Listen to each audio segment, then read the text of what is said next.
How's it going, VOD watchers? You guys know the drill. Timestamps in the description for free coaching sessions, hanging out, having a good time. Yeah, I think it'll be pretty simple. I don't have anything crazy planned. We are debuting the new bot, so hopefully that works. Other than that, really not much. To be fair, I guess there's a chance I'll just be 3 sessions, because I really didn't sleep last night, which is so funny, because I slept for, it's 12. I slept for 8 hours last night, but I feel like shit, because, you know, my body hates me.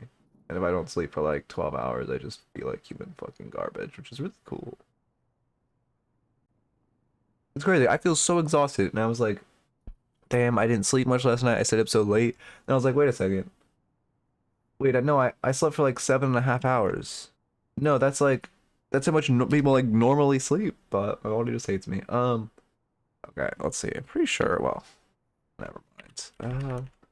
26. Oh, wait, I'm not trying to go to a dock. I'm trying to run ads if people get here, which I think I've already waited too long. Oh, Skeleton just went live as well. It would be a good day to do Skeleton's coaching, but um,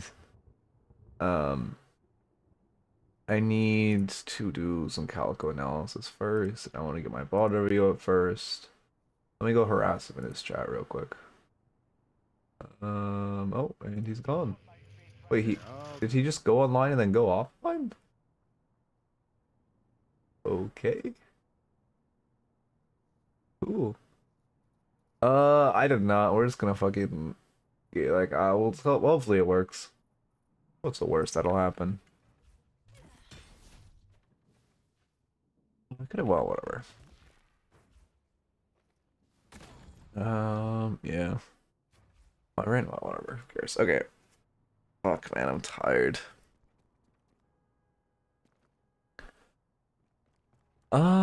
Yeah. I need to get. I really need to work on that self VOD review guides. I've got it relatively scripted. Let me get a doc up. I want to keep like. I like bouncing stuff off chat and like scripting, so I'll probably do that.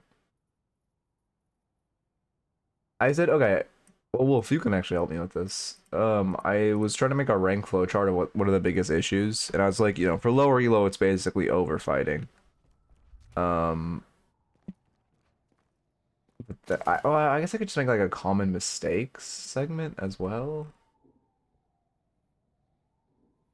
Um, yeah, brute forcing mid walker slash not doing mids. Boss. Like, I'm trying to make a flowchart for myself VOD review guide of like what are common mistakes. I had for low elo, which is like initiate to Oracle, I had overfighting as like that's by far the biggest issue in those elos. But that being said, it's kind of a micro test to rank up early. But if you split, you'll still just instantly hit like at least emissary. You just like lock in a split bush character and split every game. But then like yeah, but what I do have overfarming as a list or on this list, but like what's I don't know, I can't think of the most common issue for like a higher rank, like middle to high low.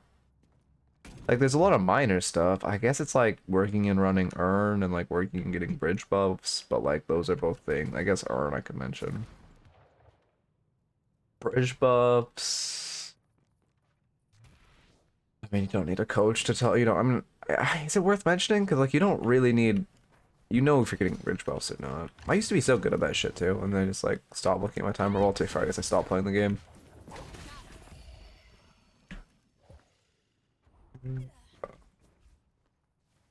Yeah, I don't know like common issues more than overfighting. Well, I mean, to be fair, I have a whole list of common issues. Um, okay. Maybe I can cam the rank flowchart. I'll just do a whole common issue list.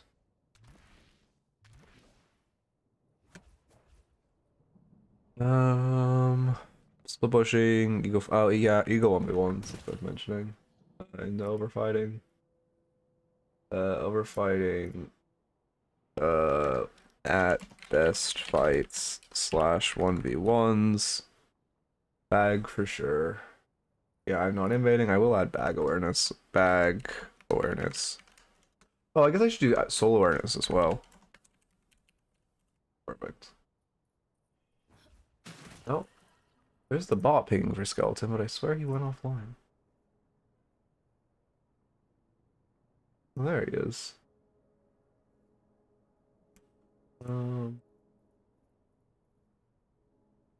Wonder, maybe one stream I'll like just put up skeleton stream. I wonder how long I could get away with that, where like the whole stream I just have like someone else's stream up and I don't even do anything. I feel like I could probably get away for a while.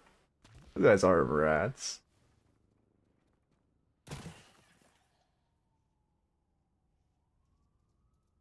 Alright, let me send him an emoji.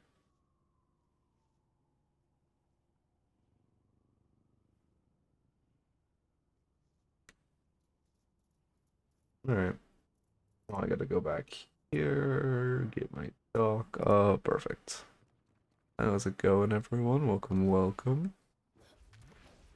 Has the bot pinged yet? No, it is not. Oh, no, it has. Has it? 12:15? Yeah, it has.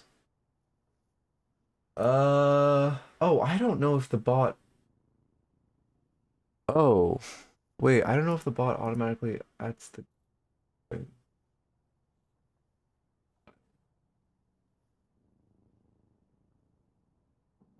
Hmm. That's kind of an issue if it doesn't. Well, I mean, I'll do it manually today, but okay. So in theory, we're trying the new raffle bot. In theory, it should work. I don't know if it does. Do any of you in chat have the gambler's role? Anyone in chat here have the gambler's role or gambler role? Fishing back, I do want to add. You do? Okay, perfect. So let me know if this pings you or not. I don't think it will, and I think we forgot to do this, but let me know if it pings you. I think it should be live coaching on Twitch, shouldn't it? Well, no, that sounds like it didn't. Okay, shit. At Gamba. And then let me go to Rising. Hey, one thing we forgot to test / add was the bot auto pinging the at gambler role. Okay. Yeah, I think we'll be in a great spot once that. Also, yeah, so it's probably gonna take you guys a second to actually join. Basically, well, people will show up and ask how to join now. Hopefully this one works. We get at least one person joining. I know you can join, so like one of you motherfuckers join. Oh wait, Wolf, are you still on cooldown if you try to join for this? Yeah, this is a new Gamba bot that we've upgraded quite a bit. But I need to get a couple things. Okay, one person joined, so people are able to join. That being said, there's probably going to be a buried entry on today's stream. Oh, I have to restructure this scene now. Yeah, you have to get the stat locker, your stat locker, and the match ID. Oh wait, my stream deck isn't working today. Oh, how very cool. I did not even know I had a starting suit screen. I didn't even roll for it at that point. It doesn't RN.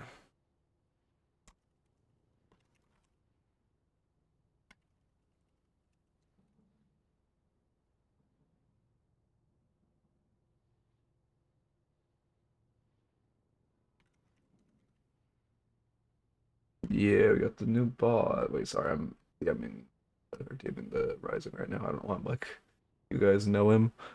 Okay, let me fix my stream deck right now. Also, how's it going, Academy? Welcome, welcome, Academia. Probably butchering that. My apologies. Can I fucking close this? Okay, does this work now if I go to burger scene? No, it doesn't. So, can you full restart? I can enter now, and I can't leave. I mean, it's fine. We have a refund and reroll commands now, too. You don't have to be, like, live for the, okay, that sounds good. You don't have to be live for the session. You can come back and watch the VOD. Eventually, we'll have to be live, but I haven't bothered to structure that out yet. Oh, people actually managed to figure out how to join pretty quickly and easily. I expected this review to be like, I A few people joining.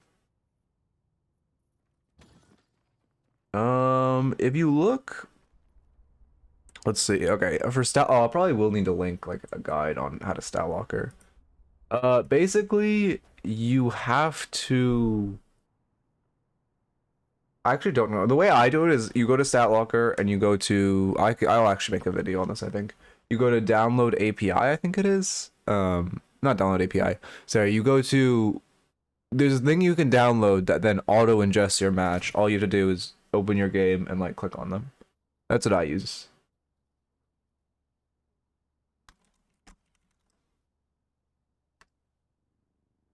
Oh, okay. And then let me structure this correctly.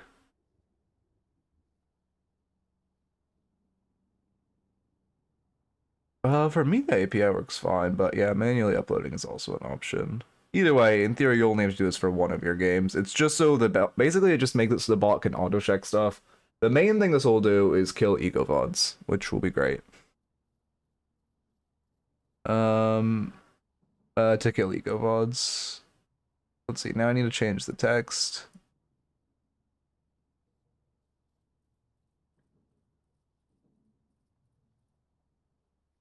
Yeah, I mean, also in theory, you only need to do like one. It doesn't really. But yeah, stat locker is. Yeah. Anyway, that's also why there's like a minimum game time requirement, and then the minimum games is just like if you're playing your first 100 games, you just literally just need to play the games. I could kind of raise that. I probably will. One cool thing is like I could edit those commands freely. So oh yeah, and it auto spits out the rank and everything too, which is so nice now. So like everything's a lot more fluid, right? There will be a couple more things like making it auto ping. And there's another thing we're gonna add eventually, but the API isn't capable of it right now. Does that look fine, or do I need to make the text bigger? Whatever, we'll come back to this later. And then like, I think the API actually spits out a rank. So like long run, I think I could actually have it automatically put the rank on my screen. I would need to set up SureBot before that. So I didn't even bother talking to Rising about that, but well the raffle's meant to be small. I more mean like the text being centered. Like that doesn't feel, I don't know. Auditing the process with ChatGPT, yeah, low key. I mean, the thing is, eventually, like, the coaching thing will get taken over by like educational bots. Like Tyler one didn't like do that. He just did like I don't know. I guess it was kind of like an AI thing, but it was before they used the word AI for stuff that isn't artificial intelligence.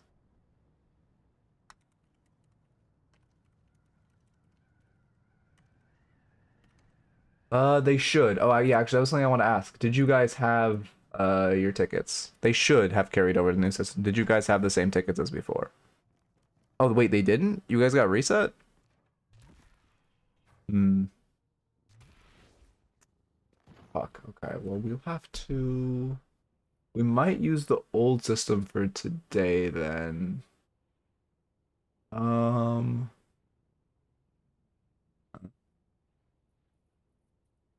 Easy way to go about this. Yeah, I think we'll use the old system for today then. We fix that. Because that was what I wanted to test, but then all my other mods were busy last. Well, actually, Wolf wasn't busy last night, but he was on CG.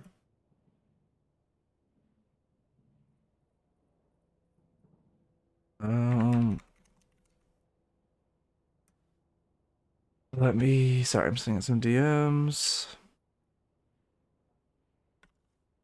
Well, or do we just say fuck it and just brute force the transfer? It sucks, but it might just be. I mean, it might just be the way. It kind of sucks though. Trying to get a good VOD for review. I want to get a game where I lose, but I play my best and I'm not inting. I mean, you don't necessarily need a game where you like completely play your best. You just need one where you like, I don't know. I mean, You can exclamation point win or loss for like, I mean, that's VOD philosophy, but basically you just want a VOD where like you do decent, but you have mistakes. It doesn't have to be one where you're necessarily like playing your best. Um, I don't know.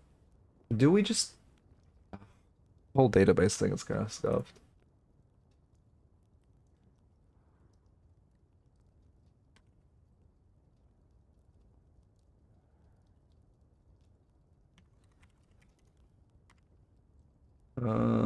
Okay, let me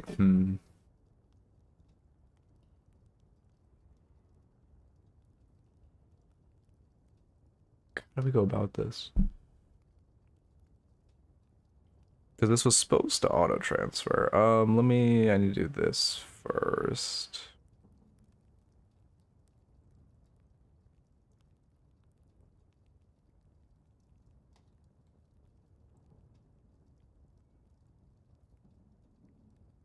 Cause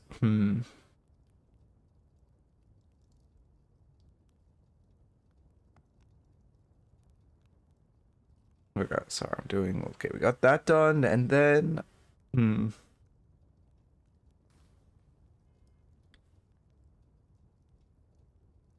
because I could also just use fuck, I don't know how to go about this. Hmm. Um,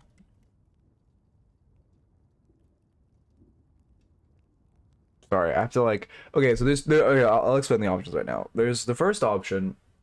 We try to fix it to use the old database, which might be I don't even know if that's how possible that is. But that would I mean, I don't know. We could probably do that, but it would take a lot of work.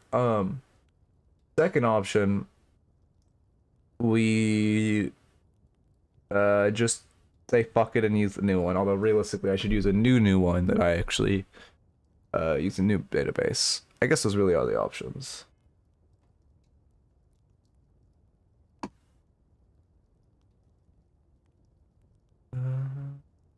God.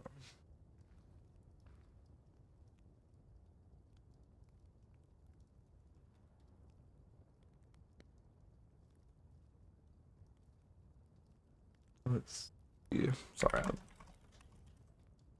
Um, I have no fucking clue. I don't even. We were trying to just point at the old database, but at this point, if we're doing a new one, we should probably just make one. Um,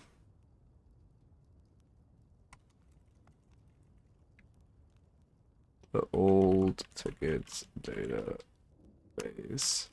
Would it be easier to fix it or just make a new DB that I control? Kind of sucks though. It feels bad to reset all the tickets, but I guess I don't know.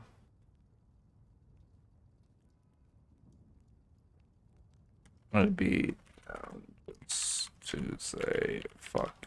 Oh. Um.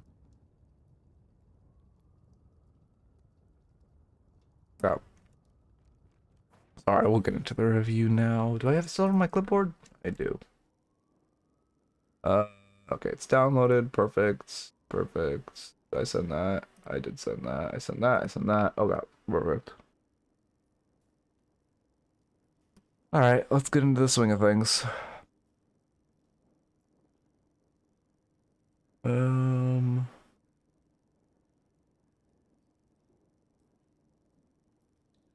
I don't know why I'm like looking for the fucking watch replay button on this screen. We have that, we have that. Go to the dock. What is this? Emissary, what character? Oh, it doesn't spit out the character now. Huh. What character am I looking at?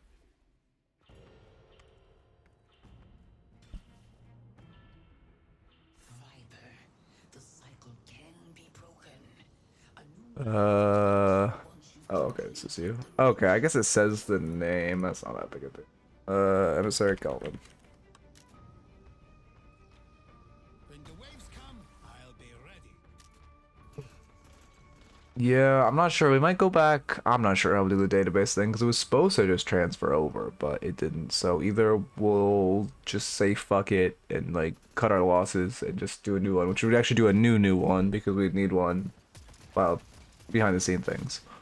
Or did I slash marker? I didn't slash marker. Um, wait here. Actually, let me send out one more DM.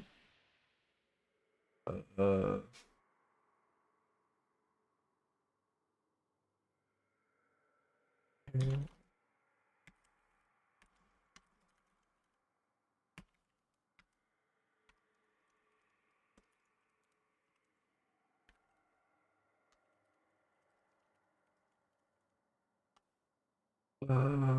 okay.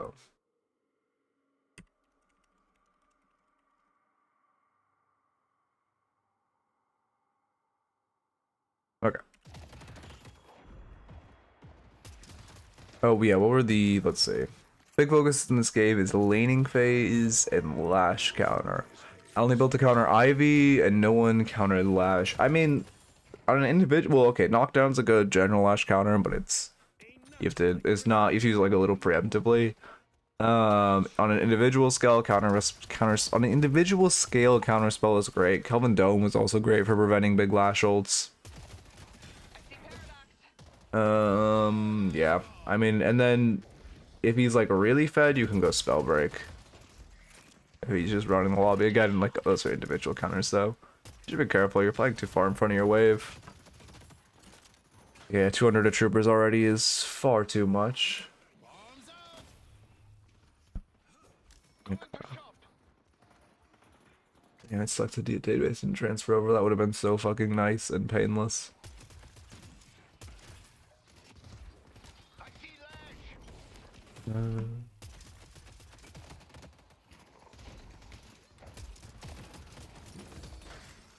Uh,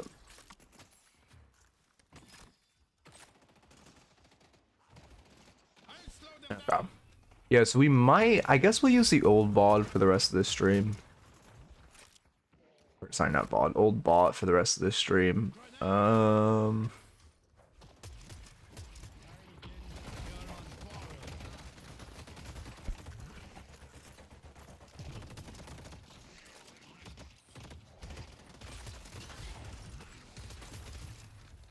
Okay.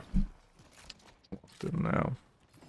Yeah, it looks like we're just going to say fuck it and do a new one, because that is, unfortunately, the best option.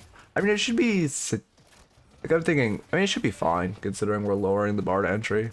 Even people who had more tickets, it'll net in about the same odds. Just kind of reduce the ticket, like, I don't know, not inflation, but high amount of tickets in the pool. Although if Lash is just perma-sitting, like, up here, why is the mouse not moving? If Lash is just perma-sitting up here and playing, like, this height over here, you can just play, like, back right on top of this, on top of Vale, and just kind of chill.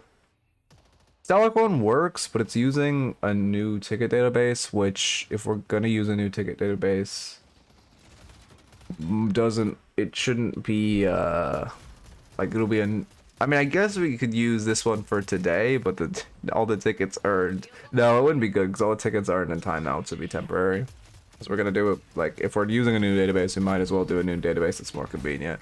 Because we kind of cut a lot of conveniences to try to use the old database, but now since it isn't even working, you know, point in the convenience. Yeah, I mean, you're also just getting Burma harassed by the Lash doing, like, going on top of shit. To be fair, this is a good side for Lash. You just want to play, like, the opposite side of the lane from him. If he's playing on top of this camel, like, you should be back here, just chilling, like, over here. Oh, yeah, now you're gonna die to him. Yeah.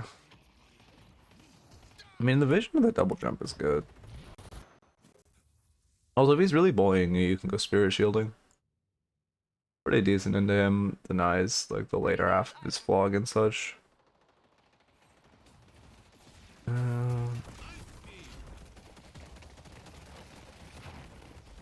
Yeah, I believe. I mean, it's good you're playing.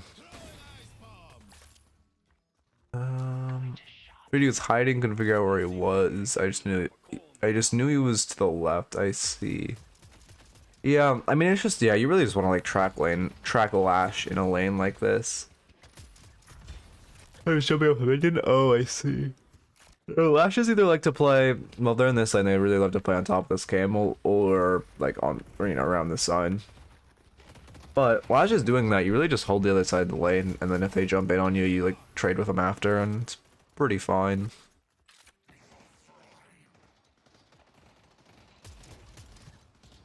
Yeah, reactive really isn't to buy this lane. Ready to use item.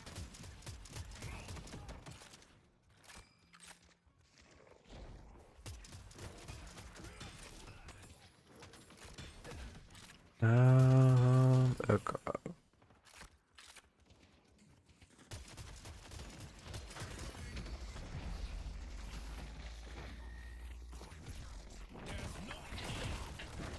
Yeah, I mean, the dome's fine. The only issue is you need to get your teammate in there with you. Like, if you got your Ivy with you, he just dies. Or not Ivy, 7 with you, he just dies.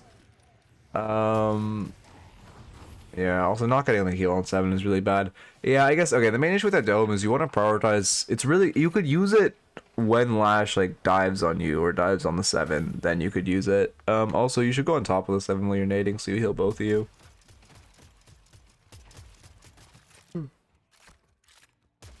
Oh, fuck, I'm so tired, man. I don't understand. I slept 7.5 hours. Why do I feel completely exhausted?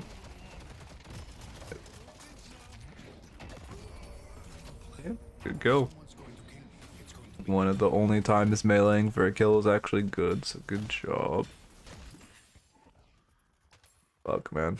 Like falling asleep at the wheel. Okay.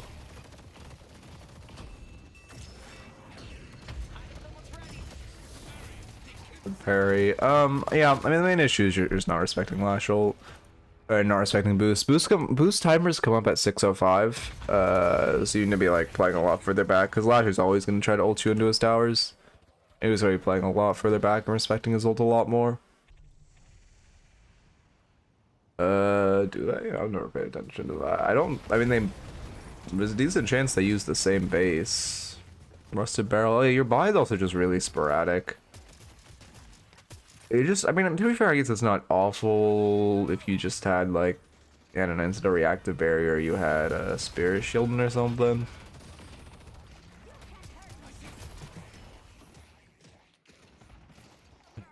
Sorry, I feel like I sling my eye. You guys are also fighting a lot, because you're getting progressively more and more behind. Do you continue to take fights like this? The initial trade is... This is... Oh, whatever, you're not gonna die. The initial trade is fine because you're, like, defending your tower, but then after that you're kind of chasing too far out.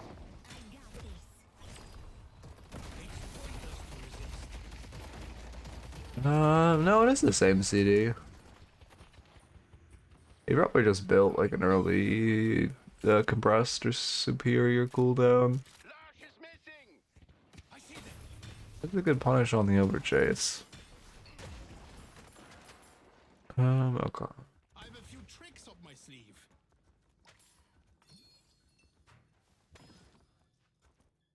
Let's see the Healing booster? Yeah, that makes sense. Yeah, that looks good. mid-boss has arrived. Oh, good. Heal's almost ready. They're in mid. Okay, maximum bomb. Sure. Fuck me. Lost the first item on every hero. True. What build are you using? I recommend... What Kelvin build do I recommend? I recommend Division support Kelvin generally. I think that's literally the name of it, Division support Kelvin, but you can just look up Division. You guys should be careful. Yeah, you're doing the same thing. I mean, you guys are just moshing mid too much, right? And especially as Kelvin without Dome, you really aren't. You're really, like, your team... Okay, when you have Dome up, you are one of the strongest team fight characters in the game. When you don't have Dome up, you do very little in fights. If it's not, you should... Well, I guess we'll see if the build... The build's not... I mean, I don't know how much you're deviating, but it's looking a little like you definitely shouldn't be rushing disarming hex this early. Rusted barrel is fine. Yeah, it should be. I actually don't know what the Kelvin build is. Like extra spirit and shit should be coming out right now to hit your spirit spike. No, it's disarming hex.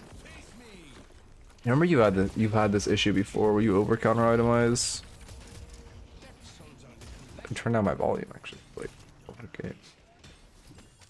But yeah, I remember you've had this issue in the past where you just like really over counter itemize instead of following your cores, and then you only want to buy like counter items. You want to buy 2, maybe 3 a game, right? Well, not a game, but yeah, a game.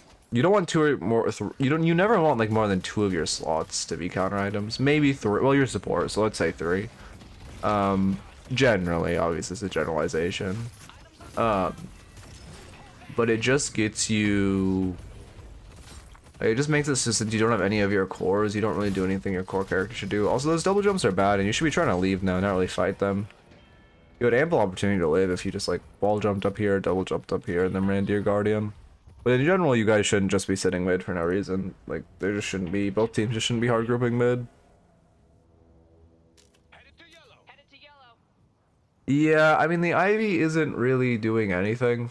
And then also, you don't want to counter itemize like a full, you don't want your first tier 3 item to be a counter item. Gun builds buy less active counter items because I don't tend to see those characters buy them. It's more because gun characters don't know how to play the game than, and they don't know what the word macro means than gun. I mean, definitely like hard damage characters itemize, counter items less. Like well, I mean, there's defensive counter items you're always gonna see, or you should always see. Although, you know, again, gun characters and all that. But like Pocket's counter itemization is gonna be a lot more defensive, and not really that much like offensive or like, you know, disarming hex or something. In the same way, a Haze won't generally build. Well, Haze is a bad example.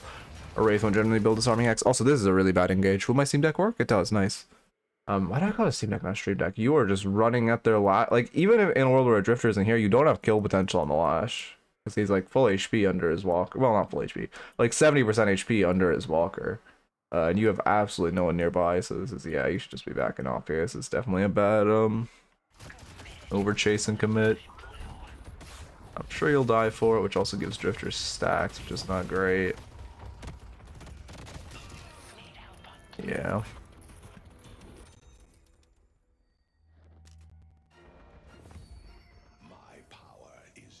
Okay, so you're Kelvin with Dome. It's okay for you to come to the small ship fight. That being said, this fight by your team is terrible. Alright, you're just gonna ult it back. You should have used your Dome there. When he ults, you can just use your Dome to dodge ults, because you're gonna use it, yeah, you're gonna use it now. Which, you shouldn't kill anyone. Maybe you kill Ivy? Oh yeah, she lives. Oh, and you're gonna die for it too. Yeah, I mean, also, as Kelvin, really don't be afraid to use your Dome just to dodge Lash ult, especially if you can save one of your teammates, like, I don't know who got pulled in there, McGinnis. Super, super valuable if you can use your Dome to save a teammate and slash or yourself. Or like with Kelvin Dome, sorry. I saw John use Holiday build that started with 4.8k spirit then deviate to gun. Yeah, that's fine. I mean, I don't know, again, I think if you want pure strict Holiday meta, like min-maxing your damage, I think it's spirit and then you pivot to gun around like 24k, something like that. Your first, no, so I guess it'd be you pivot around 18 and your first blast cannon you would get at like 24k. I think that's like the strict pivot meta, and pivoting earlier is not great, but also again, I commit to spirit, so like my build is also an optimal. A lot of people, you just build for preference.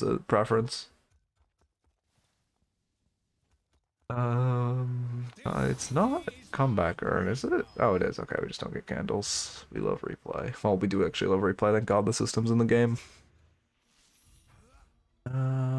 Okay. Make it speed up a bit. Sorry, I'm still trying to like. Well, okay. So I guess yeah. Well, the bot will be good tomorrow. Well, tomorrow it'll. I guess we're just gonna have to do a new database. That sucks. Maybe I can get the. I don't know.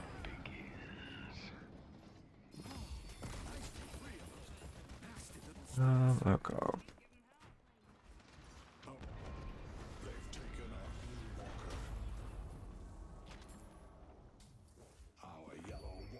Yeah, I mean, okay, this is just a general issue with your team, right? I mean, this is the issue with playing support in lower level solo queue.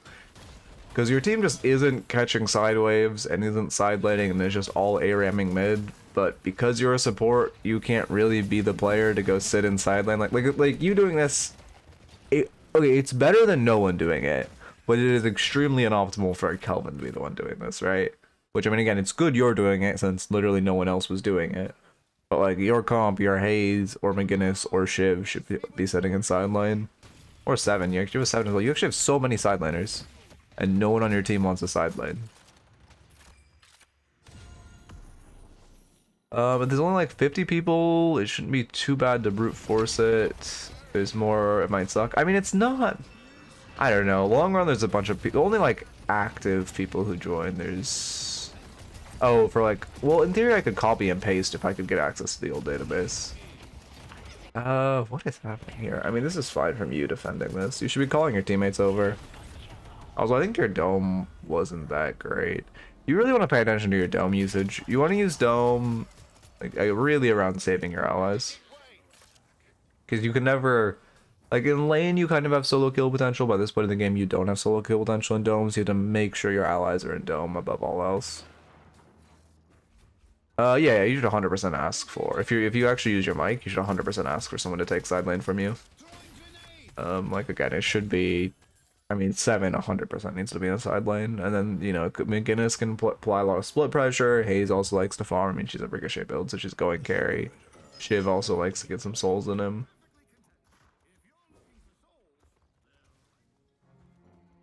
Yeah, I mean, this build is not great.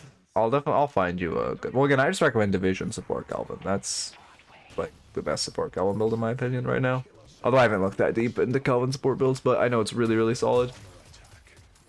And it's better than this. Or maybe this build, I don't know. Either that or you're just like counter-itemizing too much. Because like now would be a fine... Well, okay, in theory if the Ivy was fed, which again, this Ivy is doing literally nothing. Now it would be a good time to buy Disarming X. But realistically, these last ults are what's running the lobby, which, I mean, your best options, you can get refreshers, you can dome more. The rescue is a good buy for anti-lash ult. You can get, their team's just allowed to do this. You can get counter spell if you want to have like more selfish survival and being able to dodge ults yourself. Or you can go... spell break if you really just want to deny his damage on yourself, but Kelvin doesn't really want to be buying like a really that high ticket of a defensive item this early. Do you play ever picks on that slowing X Surge Power Connect? Yeah, you play. I mean, you play around the Veil Walker. Assuming you're talking about the Holiday build, you play around the Veil Walker. Oh wait, no, build on Haze or still. Yeah. The Surge of Power build is a pick Haze build, so yeah, you're playing for picks. You're not really trying to giga farm. Oh, I mean, you still want to play like position 3-ish, but your main goal is just to be like essentially play like a Holiday or a Paradox, where you're just looking for picks around with your teammates. Thanks. I don't know. I'm not the biggest fan of that build though. I know people really like it, but I feel like I don't know.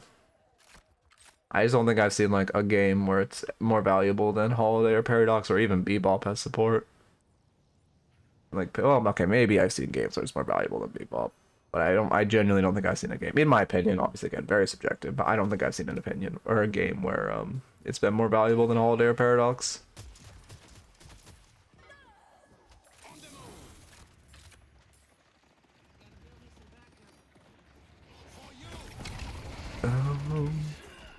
Purple tracking teammates to get in some... Yeah, you... As like a support player, you really want to be like trying to pay attention to where your teammates are and where your teammates are positioning, especially your low teammates. It's really good to train your brain to be like checking the HP bars on the top left, and then if you see someone low, you try to find him in the fight.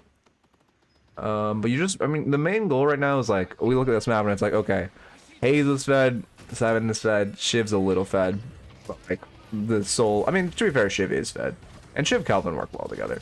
But like you basically like right now, like that would have been a great time to dome to save your Haze after the IV Goomba stomped all of you. Or before she Goomba stomped all of you, ideally. Just like any point where you can save your Haze, 7, or Shiv with your dome, and like I get an enemy so you guys can kill, it's worth it.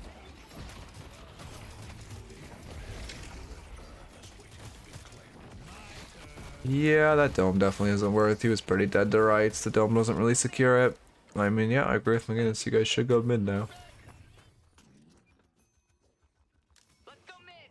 Yeah, I mean, map awareness is... You just want to, like, play games you really focus on improving your map awareness. That's really the best way to improve map awareness is just really just, like, focus on it in games. And focus on, like, you know, go into the game and be like, okay, this game I want to improve my map awareness. I want to get my map awareness better. Let's improve my map awareness. Your parry was a little early, but I mean the vision 2 parry is good. Headed to blue. Okay. Let's push York. You want to make a splash at the office white elephant? This is Superior cooldown also comes out quite late and improved. Yeah, I'll get you a better build. Headed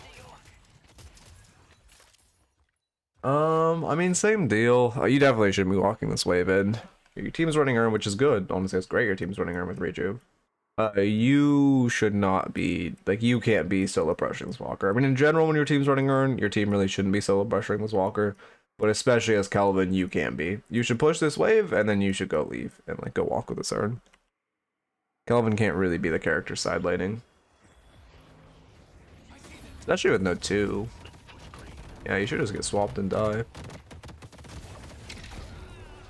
Yeah.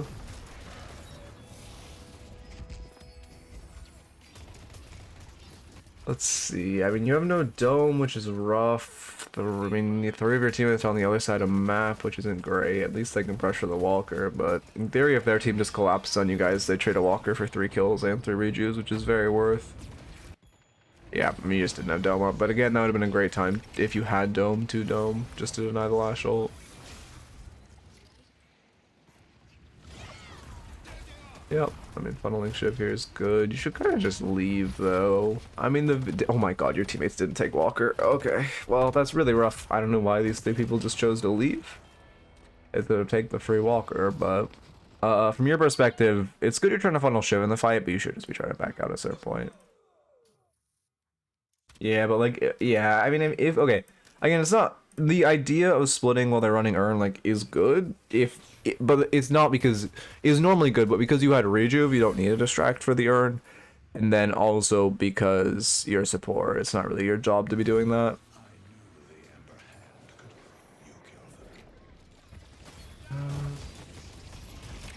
Okay, and good kill. Oh, my foot's falling asleep. Fuck.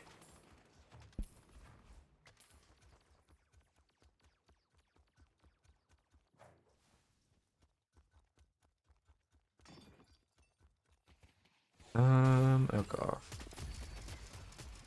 club them soon enough. Am I? Throwing ice bomb.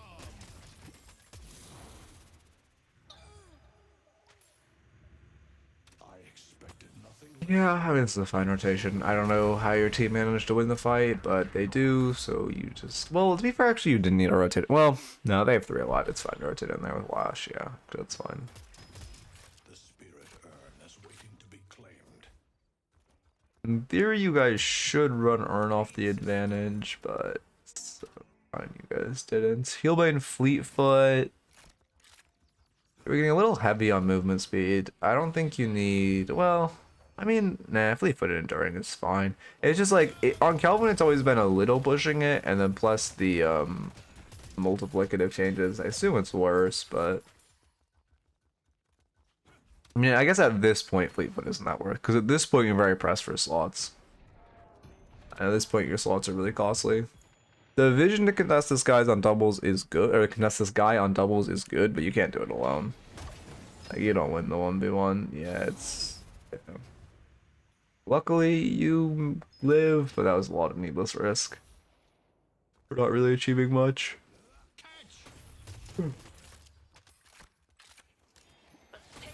What was each, oh, priority on Deadlock? I mean, it's just like, it's just farm priority. Like, position 1 is your hyper carry who wants, you know, like right now, you know, well, actually I don't want to use this comp as an example, but whoever is, you're like feeding a ton of fire into like your M1 carry, which currently a lot of the time is Geist, would be position 1, but normally it's someone like Wraith, Seven, Infernus. Are there really no other real M1s? No, Ivy, obviously. Okay. And nice when Gun Ivy was a niche build. I hope they bring back Spirit Ivy as meta. It was so nice when Gun Ivy was niche. Now just every Ivy's gun, even though Gun Ivy's useless. You should. I mean, this fight isn't good by your team, but you should stay in it. You should still have Dome and such. Like, yeah, right here is a huge opportunity to Dome. That was good because you would have not only caught 2 of them in your dome with your teammates, but you would have didn't stop them from chasing the 7 who was 1 HP. You'd have caught them. Just good you go in mid.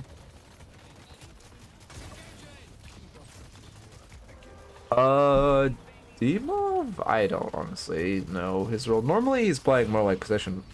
Well, to be fair, again, I haven't watched him or watched Abrams over the past couple weeks because the LNS is so fucking boring right now. I honestly am not even that good at knowing players' player pools, but from what I remember, he played a fuck ton of Viscas, which is more like a position 4 or 5 hero. I really hope we get like an actual name for characters in this game. I don't like that they're just called heroes. I hope they give like a, I don't know. Oh, well, to be fair, I guess I wish the ranks were named something normal, so I might regret saying that sentence. Never mind, actually, I hope they just leave it as hero. And also just make the ranks fucking like bronze, silver, gold, please.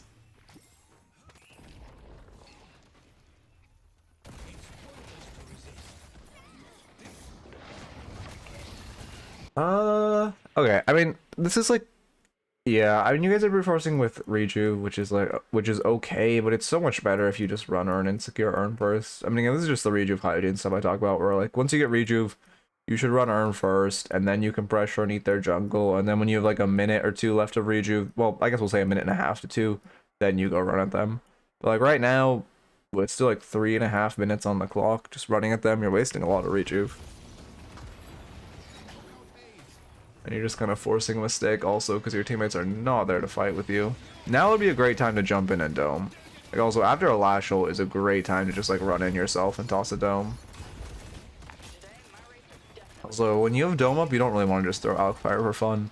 You want to use your alk fire around your dome if you're looking for a dome in a fight. Okay. What is the on thing? Oh, the on-screen thing doesn't show replies. Interesting. I guess that makes sense. I guess fortunately, you guys only trade 2. I mean, 2 for 3 is still not great. About to lose another Rejuve too. Yeah, there's 2 for 4. Should just dome here. Yeah, that's a good dome. You have Alkfire now. I mean, you don't have Alkfire, which is unfortunate, but that is a good dome. Dome vision was good. Alkfire probably kill them. Your ability usage looked fine. I'm not really paying attention to your ability usage that much, though. Yeah, I mean, again, just your goal is to get like 1 to 2. Like your okay, the top priority for your dome is a what happened? How do you already dead? Top priority is a 1 HP ally, and then you know next is like you would love to get another 1 HP ally, and then / or another enemy, and then you know priority becomes like enemies after that. But especially if like I don't know, let's say Drifter has like used his 2 to get on one of your backline carries, like 7 or Haze, just jumping on him with dome is like super big and doming them both. Yeah, I mean, I think you just need a knockdown as your best answer for last year. Yeah, you guys just get lash ulted and lose the game off that. Yeah, I mean, I think knockdown's your best option. Counterspell is a good selfish option, but your teammates are also getting perma ulted, which Rescue Beam is good for denying that.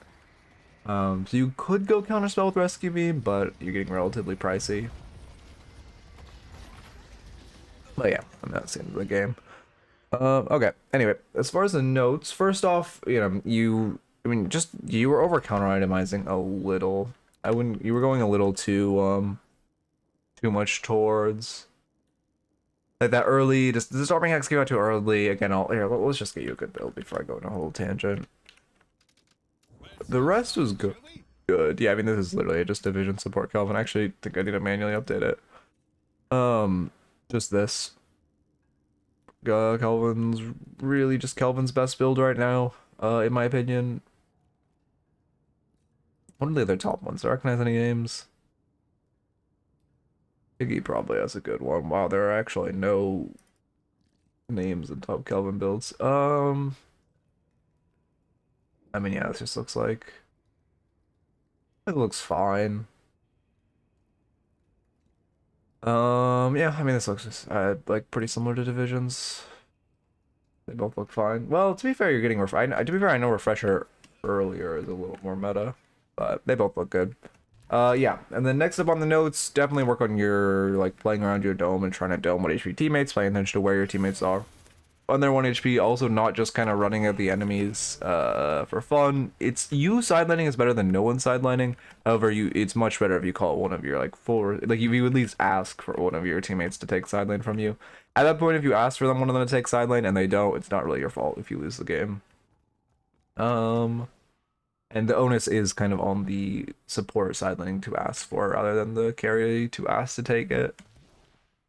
Yeah, I mean, again, the fights were fine. Knockdown would be great to pick up. Yeah, I mean, I think those are all the biggest notes. You were definitely overfighting a little too much mid too. There's just a ton of grouping mid, which is not great. I'm trying to like look before a fight and check if it's actually good or not, or if you have a fleshed out advantage. And if not, just like try to back off the fight. Oh no, I have not. I did completely forget about that. Here, right, let me run a new raffle and do something real quick. Alright, we're gonna we'll use the old bot for the rest of the stream.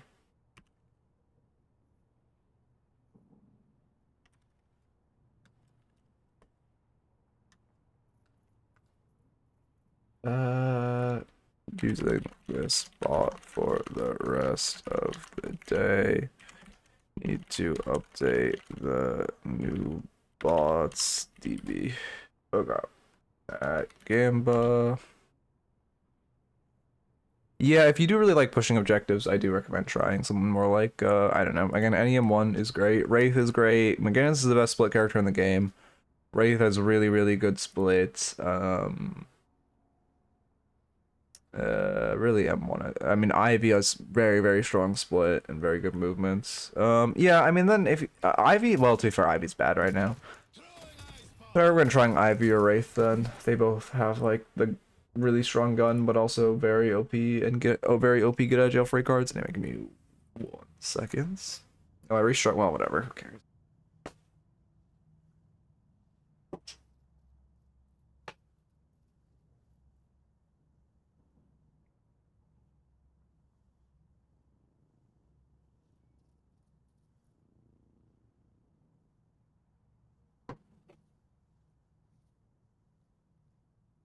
Okay. I do want to check real quick. Can I make this database?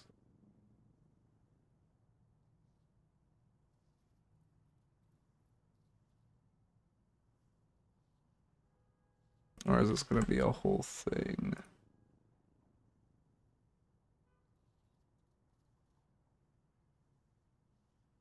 Make an account. Okay, no, I'll do this off stream later. That's gonna be a whole thing. Okay. Yeah, hopefully we get the new bot working by tomorrow. It sucks the tickets will be reset, but I don't think there's, well, maybe there's a way to get around that. But I kind of doubt it. We'll see. We'll see. How's it going? How's it going? Hydrate's never coming back. Fishing, I don't know. Maybe one day when I set up streamer bot, but it's gonna be a pain.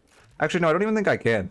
That wasn't even the reason why. The main reason why was, I can't fucking do invisible scenes on this setup, which is very fun.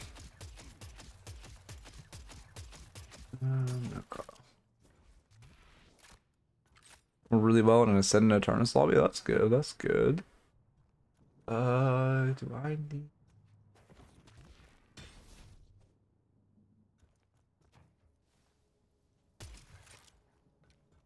Oh. Sounds good. Do I need... Nah, we're good. Yeah, low-key the stream might be earlier than normal. I just feel exhausted, and now I need to deal with the boss stuff. Oh, for the 50k redeem after this one? Yeah, sure, you can do that. That works.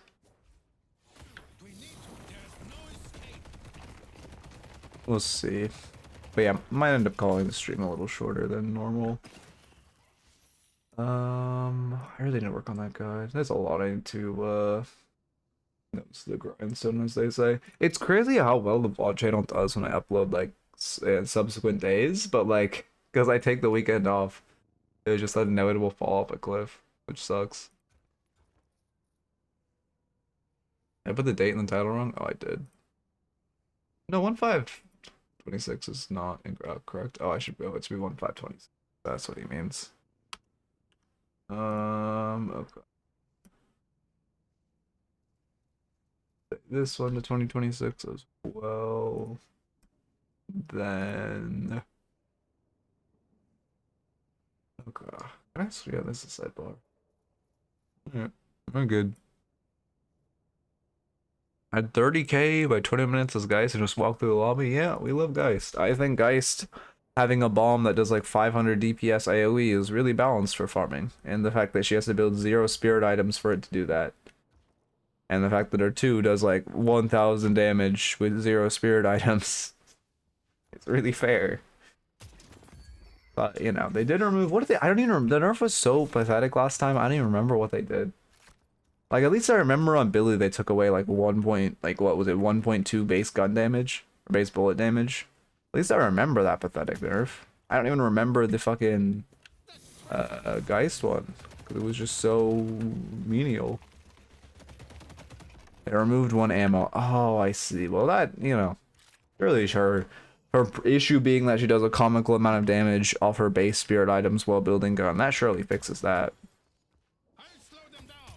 And again, bullet resist shred, or not bullet resist, resist shred is broken. Can we please just make it off of the current resist and not off the max resist? Okay. Remember that one patch video I had where I was like, okay, surely they wouldn't be this dumb to just not nerf the obvious issues with bullet resist. So they must be planning a res shred rework. And then they just apparently still understand res shred's OP. Remember that video? I was like, oh, I'll choose to take the positive way and believe that they surely understand their game enough to know that res shred is OP. And that, like, surely they have to understand that. Okay.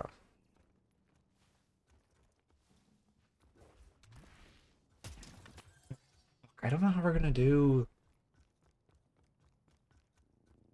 this.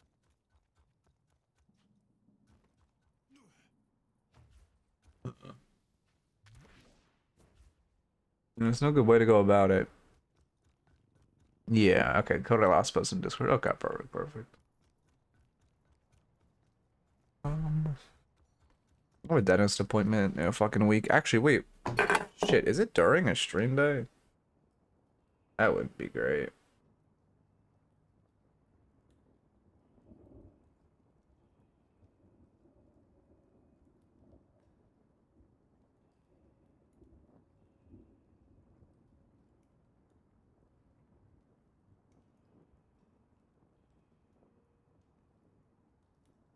I already fucking saying?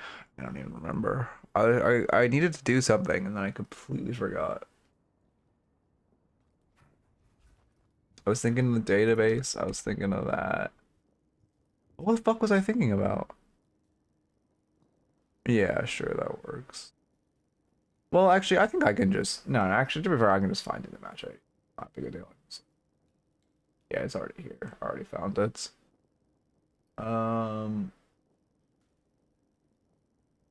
Okay. I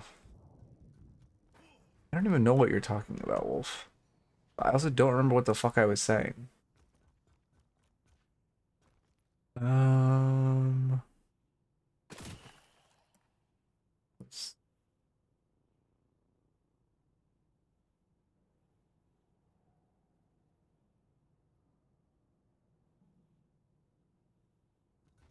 Okay.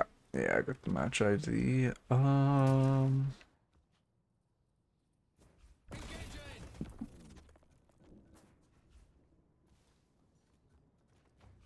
Fuck, sorry, I'm like, I swear to God, what was I talking about? There's something important, I swear to God. Billy and Geisner's being bad. I was talking about BRS being broken.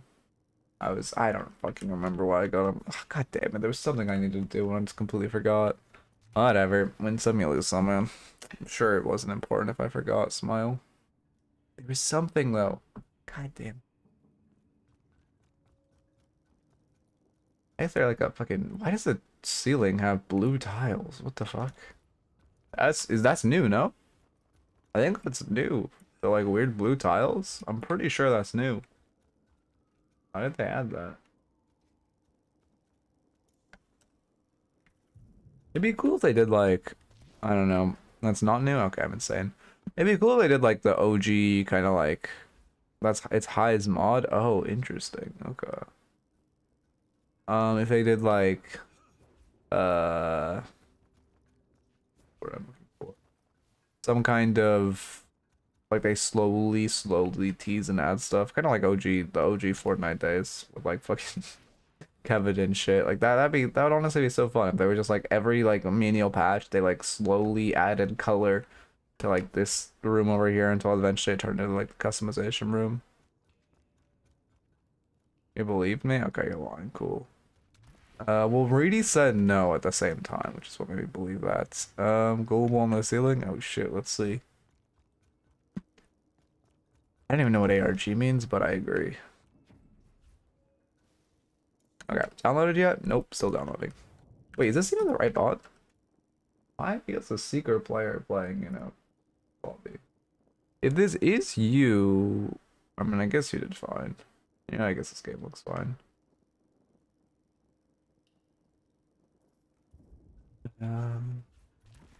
When they add color to the hunting rifle, those days are peak, yeah. Yeah, it was, I don't know, I just all the like little small stuff they would do. Like just every day they would like when there was that guy in the ice and like every day they fucking melted him. Like that was so fun. I kind of miss, I think that was one thing that made that game so popular, and I kind of miss that there's nothing like that in any other game really where they like, I don't know, they like slowly tease something and like every day you're excited to like check, you know, now, oh, what does the ice look like now that it's melted, you know? Like, I remember when I was a kid and I was too stupid to understand like how seasons and events and updates worked. I would like stand there for like hours. I remember literally I did that for like 4 hours. I just stood by the fucking ice cube guy and like watched him melt, even though there was obviously no progress.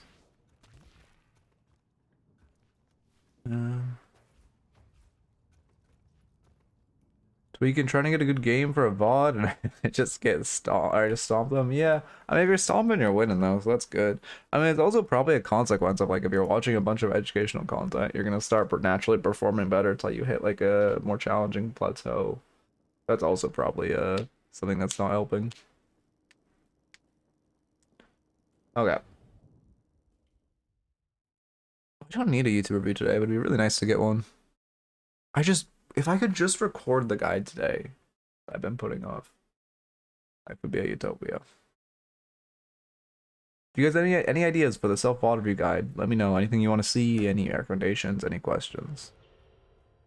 Running into walls and forcing myself to wall jump, it feels unnatural. I mean, yeah, but well, okay, you don't just want to wall jump, you want to edge boost, which is jumping on the very end of a wall is edge boosting. And it feels unnatural for a while, but then you just get completely used to it and life's easy. Where are we on, guys? And then update the rank. And then Seeger, guys. Okay. I see Shiv. See the enemy. No way. There's the biker. I see bookworm. I respect trying to snowball them. I guess it did more damage than your gun, to be fair. Okay, good bomb. When abusing the carbine dash chuck, I don't know if it's a bug or not. but it carries my L movement. Yeah, I mean, it's definitely a bug, but also literally everyone does. It's not really like, I feel like at a certain point when it's been in the game for a year, it doesn't really classify as bug abuse to do it. You know what I like? It's, if they have not, there are multiple forums posts. I have been talking about this glitch for literally over a year and how they should patch it. And at a certain point, it's really not, you're not the problem if you're doing it. Like, it's not bug abuse. It's like, why the fuck isn't this patched? With self-water view gets overwhelming, picking out everything you do wrong / right. What to focus on would be great. Like, wait. Picking up everything you do wrong / okay. Yeah, I kind of have something like that.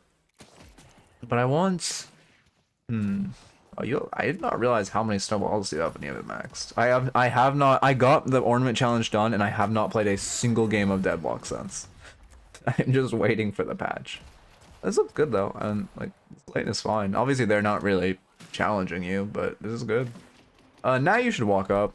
Like, don't be afraid to take this space. Even, like, Pocket, so killable if you just were walking up and continue to harass. Yeah, perfect. A little rough on how we contested, but I do like that you're taking space, if unfortunately a little late.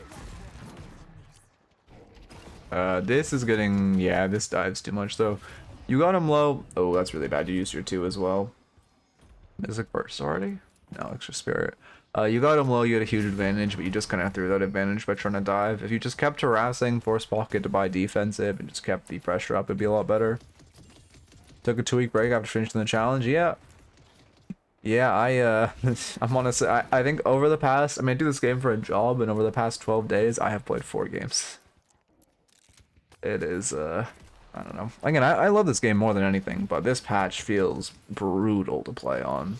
Like, which 100% it's going to be worth it when they release the next major patch. I've heard it's like goated. I've heard there's more shit than you can ever imagine.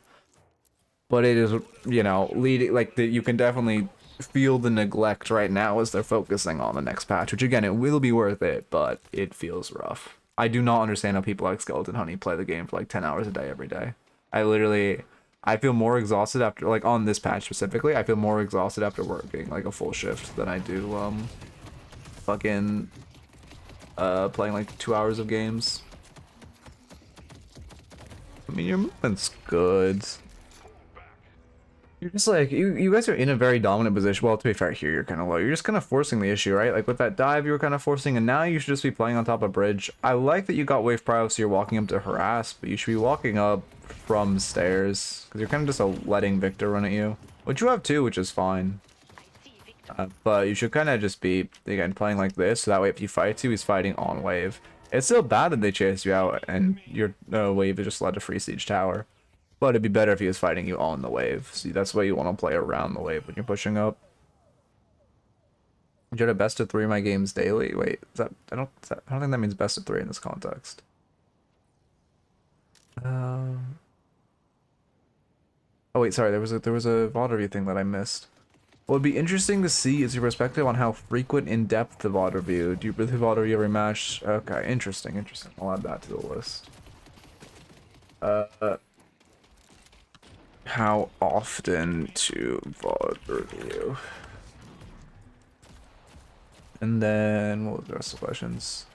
You go to VOD review myself, and I took a look at the first 5 deaths, but mid-game in every game, so it's hard to it's hard to dissect. Yeah. Okay. Yeah, I'll definitely try to get like a numerical vision on it. Oh, yeah, I see what you're saying. Yeah, I definitely get that. I just like, I don't know. Some games just feel like, it's not every game. Some games feel great, but some games just feel like a genuine chore to play. Again, I love this game more than anything. Don't get me wrong. But like some games, and this is just kind of a symptom of a MOBA, but some games feel like exhausting to play. Yeah, you should just let her die. Well, actually, Victor's kind of won. Never mind, actually. You probably should have reinforced. I did not realize Victor was 1 HP with no ults. Yeah, I don't know what that Victor is doing. Fortunate with the bomb. I mean, it is good you're using snowballs. I'm just about the game, but most of my games are way longer than 30 minutes on this patch. I mean, I think the average game right now is like 35 minutes. If your games are going longer than 40, just both teams aren't doing mid-boss enough. Oh, that's unfortunate that didn't kill. I mean, from a coaching perspective, you should have shot him instead of going from the snowball kill, but for like, I completely understand going from the snowball kill. Having ARM is gonna double my hours. Oh yeah, 1000%. When I can just take a break and like play some for fun shit in this game, holy. What do characters like Lash and Mo do after lane? Mo wants to look to get picks with his ult. Like he wants to invade jungle and look for picks on a side lane to set up things like Urn. Lash wants to play more floating around mid lane and looking for plays. Again, also with his ult. But like, kind of like, not... It's not like he wants to invade and look for picks to the degree of Mo. He just kind of wants to like float around on roofs and like look to like get a catch. Well, I guess, okay, it's not like how do I word this. I guess Mo is like seeking picks. Mo is like looking in their jungle with your carries. Lash is kind of like waiting to see someone overextending or just kind of like chilling and like playing around his ult or looking for like a couple people pushing up mid. The issue with farming this camp is you're gonna be super low. Yeah, you probably should have led with your 2 or just reset. Because now, I mean, you're a guy with swap, so you don't have to reset, but it is pretty scary to stay. Sorry, and I'm not talking that much on this lane, but they're kind of just hiding under tower, so there isn't that much to say. You shouldn't have bought healing booster. You were really close to radiant regen. I get the vision of you wanting extra regen, but radiant regen is a better defensive spike and better heal spike. If you just play slow for a wave, hit some boxes. Yeah, you and Mina have the same issue where you guys are in like a great spot in the lane, but then you just keep like trying to dive or like trying to go too aggressive and throwing your lead. Did he pause to tell his Victor to back off?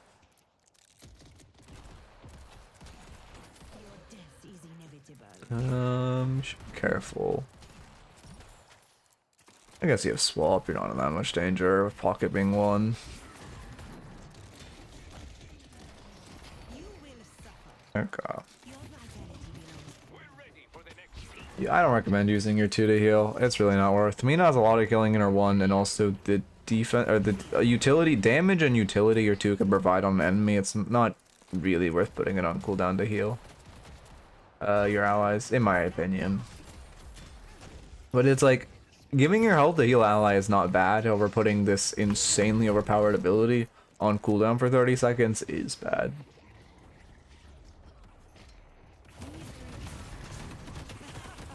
Yeah, I mean, micro-wise that was fine, it's just the ult was bad. Like, going on Pocket's good. I mean, you don't really want to chase through Victor. I think it's better you didn't try to. The issue is you just keep stalling your Radiant Regen spike. Like, you could have, I mean, I like healing right here, don't get me wrong. But you could have Radiant Regen at this point.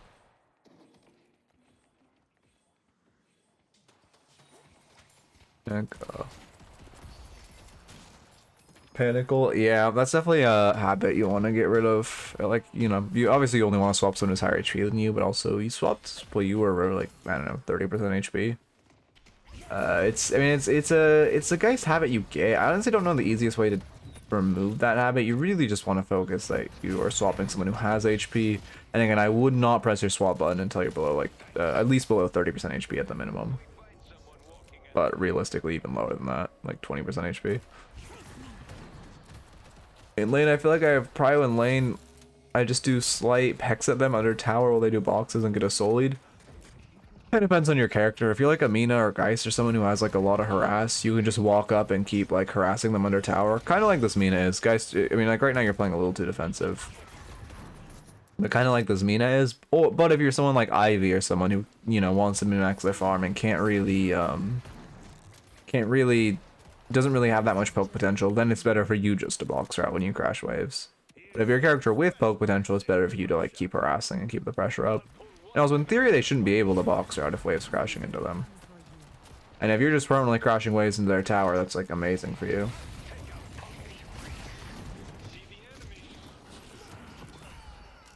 Okay. Yeah, I mean, you get your tower, your Geist, you should just start anchoring a side lane at this point in the game. Page actually seems pretty competent. Never thought I would say that about a page player, but I suppose it's the first time for everything. Okay. So in their basement, I mean, yeah. This is good. You need to be careful though. Yeah, you need to go run back to your tower. A little late. I would just kill it and then, like, yeah, here you're creating way too much jungle wave is crashing your tower. You need to be at this tower defending. Because you're going to trade tower for a camp, which is never worth. Also, you are generating quite a bag. They shouldn't catch you on doubles since they crash this wave, but also, in theory, when they shove into you, they shouldn't want to siege this because they should be afraid of you being there, and they should just go like towards this jungle, and then if they caught you, they would get a 1k bag, which is really scary. I mean, in general, it's better for you to anchor. Like, Geist, you just want to hold side lane. And also, you never want to, like, even if you could walk back to split wave with that split wave with the Mina, because there is 2 pushing into her, Mina can't really solo defense, like, against 2. Now you get... You need your Spirit Spike. Cultist, extra stam, sure. I mean, I'd buy Cultist, use it, and then save for Bullet Resist Shredder. So you can have your Spirit Spike. But... It's still... I mean, it's good you got Cultist. Oh, okay, I'm assuming that was a misclick. More than anything else. But if in case not, you always want to cultist. You always want to cultist the tier 3 creep, and not the tier 2.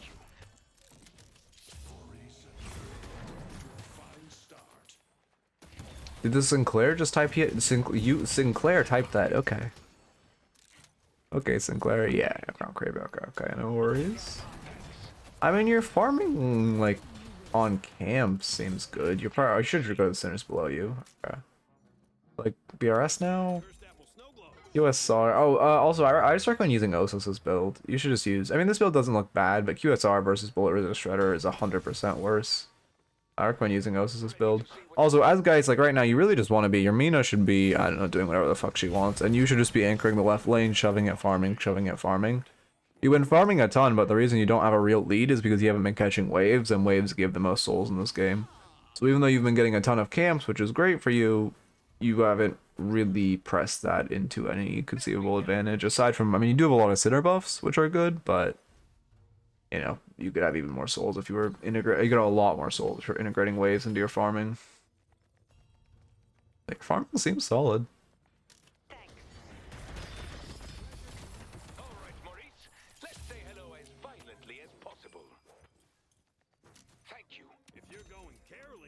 Lane, sure.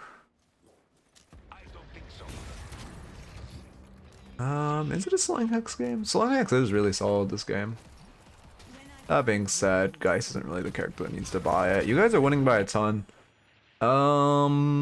Sure, you have pressure in your lanes. It's 1 HP, you have pressure in your lanes. Oh, yeah, that's balanced. She already has that back. She maxed it. Okay. Alright.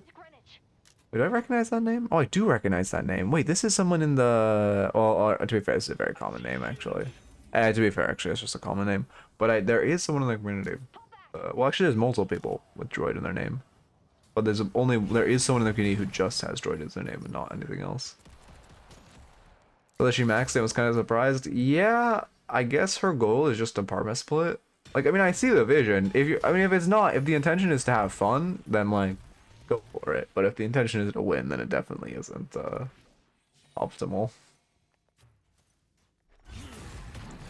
Yeah, we get our Cultist. I mean, your Cultist awareness is good. All this looks good.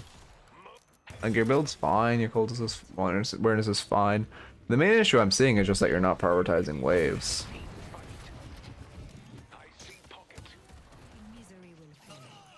Okay. Got jump scared by a Talon who maxed ult in lane today. I don't know how common that is. It's rare. It's a for fun build. I do it sometimes. It's just really fun. It's not at all good, but it's really, really fun. So, you know. You'll see it on occasion, but it's definitely not good and not played for the intention of being good. The original reason I actually made an alt account was because I wanted to play that build. But since there isn't unranked in this game, you just can't have fun without making an alt, which is really cool. I mean, this is good. Again, I mean, you're getting your souls up slowly. Now you catch mid-wave. No, I mean, to be fair, I guess your whole team is collapsing here. Again, there's just an issue of never catching waves. Also, you guys are winning by like 10k, and you farming and securing your own jungle is not great. You should be using the fact that you're winning by a ton to be invading the enemy's jungle. Like right now, there's so many sinners up right side. What your haze is doing is great. Help me deliver this thing. I mean, you guys shouldn't try to catch this, but if your team is choosing to, you have to walk them up. That being said, you shouldn't really try to run a comeback around on their side when you're only up, like, when is this, 14k, and they still have walkers up. Tune their essence. I see this. Oh my god. It's weird, the game feels so slow when I put it on normal speed now. Does bad if I recall correctly? I mean, yeah, it definitely should, and then it should give them comeback urn. Oh, your Abrams is calling back. I mean, okay, this one it's really bad because now Abrams dropped urn, he's calling back, which, I mean, to be fair, this whole wave's gonna crash in your walker, so 100%. Like, this is a good call by him. You guys should just back out. Also, in theory, like, as Geist, when your team's running a comeback urn like this, like, you should just, whenever your team's running urn as Geist, if your team's running this urn, you should just be on this wave, like shoving this wave into their walker and applying pressure. Because you being in this fight is like +1 on your team in this fight. But if you go to this walker, you're going to pull one of them away to defend, so then they have -1 in the fight. So either way, you're providing the same net value to the fight, or if they don't rotate anyone over, you just get this walker for free, which is better than like having a person in the fight. Yeah, unfortunately you die. Also a little bit of a bag dropped. Max is all early into the game. Yeah, I don't know. Again, it's definitely not. It's not good at all, but it's definitely not good. Somehow they don't get comeback earn though, so that's good.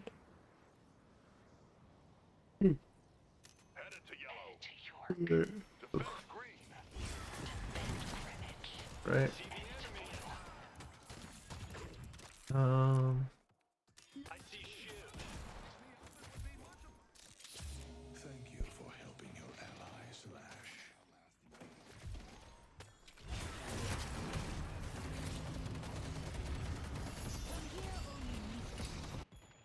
Yeah, this is not a good brute force. Sorry, I was doing this line, but this is not a good brute force. In general, you just never want to brute force an objective. You guys are winning by a lot, so it's great to be like leveraging your advantage, but you want to leverage your advantage and just like stealing any of their farm. Well, not this camp because it's next to the walker. Like stealing any of this farm is really, really good. Just brute forcing their walker for no reason is 100% how you throw a lead like this. End up dying to this walker twice, I think. Yeah, I mean, I would not. You guys should die for this.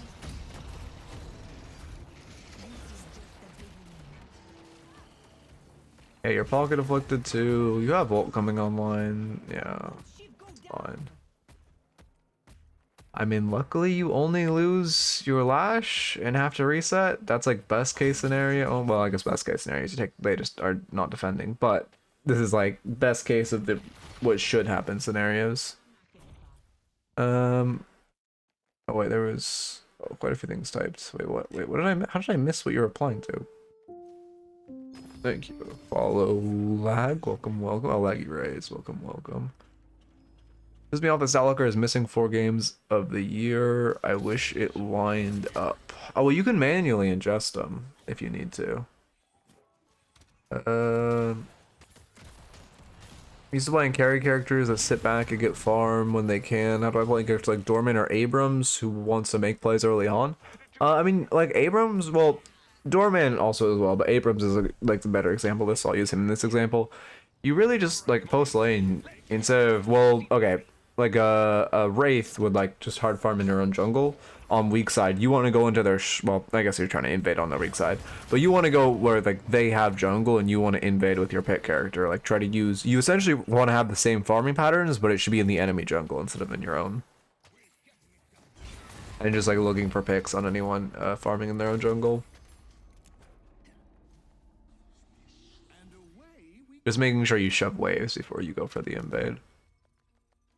Also, in running this urn, you should be hitting, like, if you want to route quickly, you should be hitting these vents. You just, like, hit this vent, and you go across, and you hit the vent all the way over there.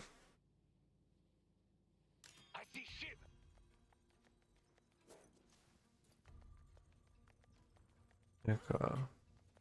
I see Shiv. What are you doing?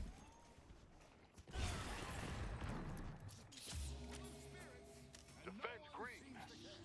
Yeah, I mean, this is definitely a reoccurring issue with where you should be. I mean, it's like fine. It's good you're running Urn, but like you should be the one inside lane catching this Wraith while your team runs Urn. Because, I mean, yeah, it's as Geist or as your like foremost hyper farmer, that really is your job. Your team's choosing to fight after, which like in theory this isn't a bad fight. If your Abrams didn't reset for the Walker that was already dead, like in theory this isn't a bad fight. But because he did, you don't want to fight this. Now they're fighting on Walker, so this is fine. If you fight around your Walker resist, this is very troll by them.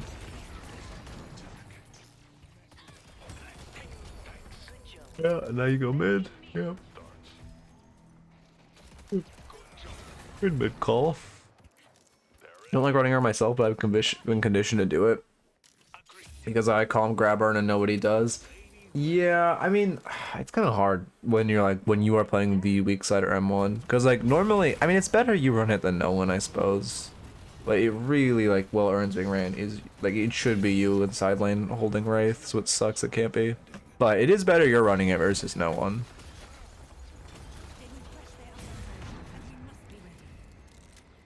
Okay. You shouldn't really go farm your own farm once you have a rejuve. Also, yeah, Merkmag on Geist does not... Yeah, Merkmag on Geist isn't it? How much damage is it giving you?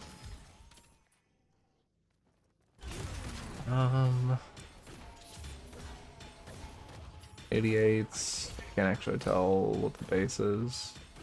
Wait, the guns have like... I did not know the guns have stats on them. Is that new? Rapid fire, medium rage. It says chapter's end is a long range, by the way. Is that new though? I mean, I guess in theory it's long range because it has low or high bullet fall off. That's whenever ages. I see. I mean, okay, so like this is fine, but when you get rejuve, you don't. Well, okay, for one, you don't really just want to be running at their like guardians. You could definitely get killed by like a lot, like big pocket affliction. Sinclair could steal like lash ult you guys in. There's a lot of things they could do to kill you, and this isn't really a good fight. What you really want to be doing is first you want to fix your waves. Like you should have this wave crashing into them before you go for your brute force, and then secondly you should just run this Urn so you get the free objective and also you take it off map. For one, they might fight you on it, which would be great. You get a free fight. But for two, you just take it off map. I like it more of a free fight in a better position than like sieging into their base.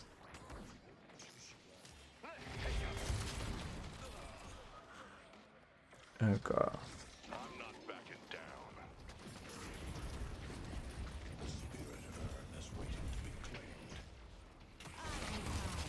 I mean, it's a good swap.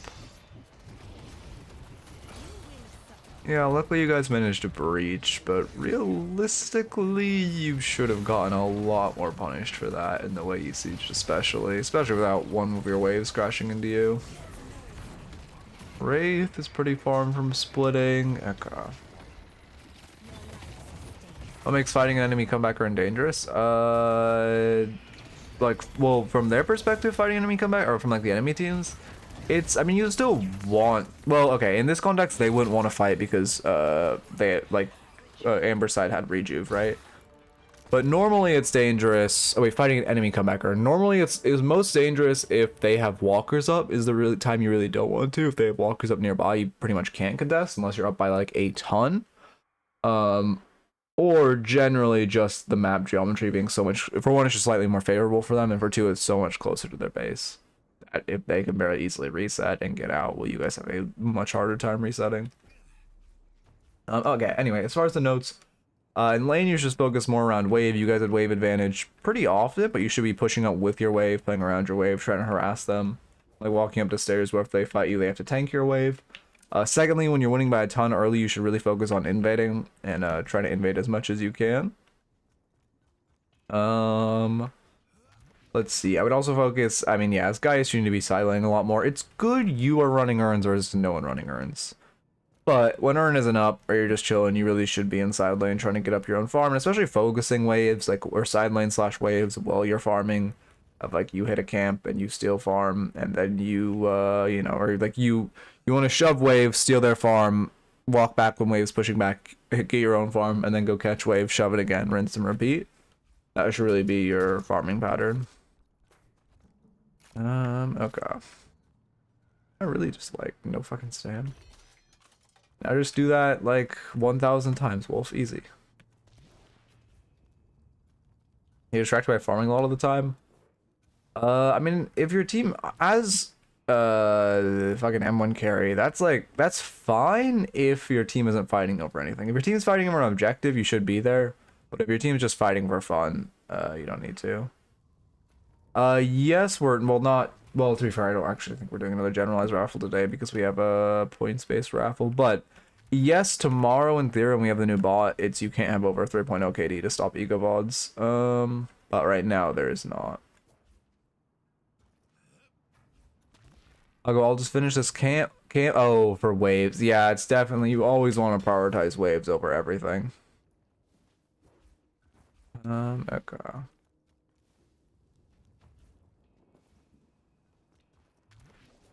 Okay. Am I? Yeah, we have, okay. Let me grab this match ID. Let me do this. Let me grab the new match ID that we have. Grab this.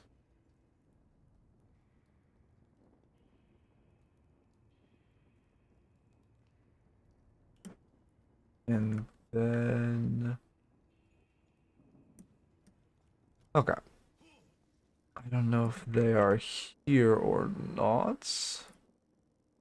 Let me get it downloading. Okay. Which, I don't know what character. Let me find a new match IDs. Find Holiday. Okay. Oh yeah, yeah. They mentioned Holiday. All I need is coaching or the little things. I don't want to lock. Yeah, I mean, honestly, okay. Unironically, this patch you could just play Billy to hit E6. Unironically, if you can put in 100 games of Billy before he's nerfed, you will hit E6. That is probably your best way to hit E6. 100% you can do it just abusing that character. Oh. What did you say? With our... Oh, I see. Okay. Oh, are those your... They're... The Trophy Collector Abrams is your teammate, right?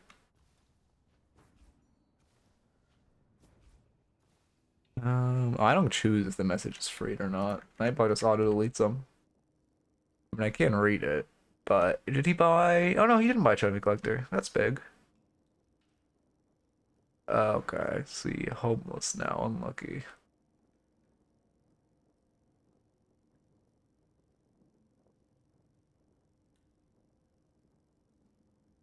Okay, I feel like... I don't know.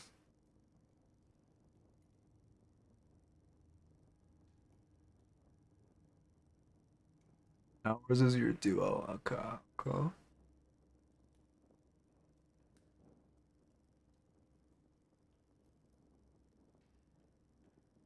Yeah, of course, of course. Happy to coach you. Yeah, hopefully the new bot's working tomorrow.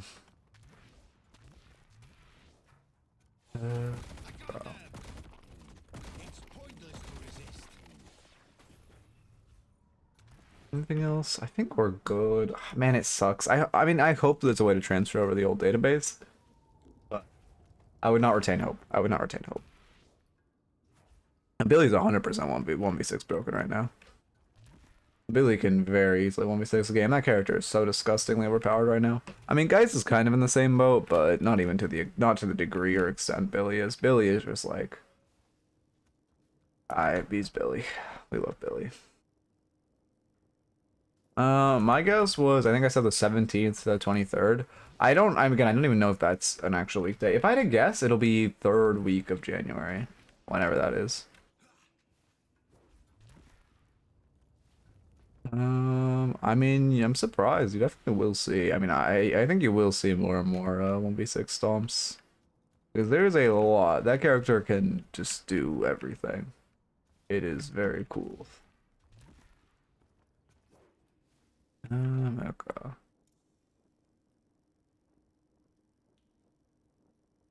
The leakers are saying a lot of stuff. I've heard stuff like the. I've heard something like the leakers are gonna leak a lot of stuff 3 days before the patch. Why? Why? How are there still so many leakers in the test server, by the way? All I've heard is they've killed like everyone in the test server, and yet there's still so many leaks.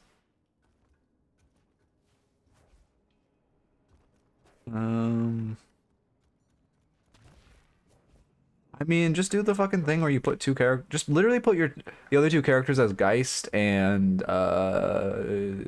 Shiv's really OP, but I think he's less popular than who else would be more popular than him right now? I don't actually know who the popular characters are. I feel like I see a lot of Lashes. But just put like Geist and Lash as your two bottom characters, and then like you literally only get Billy perma. And it's all Lashes. I see Lash and Haze. Okay, yeah, Lash and Haze are good options. Okay.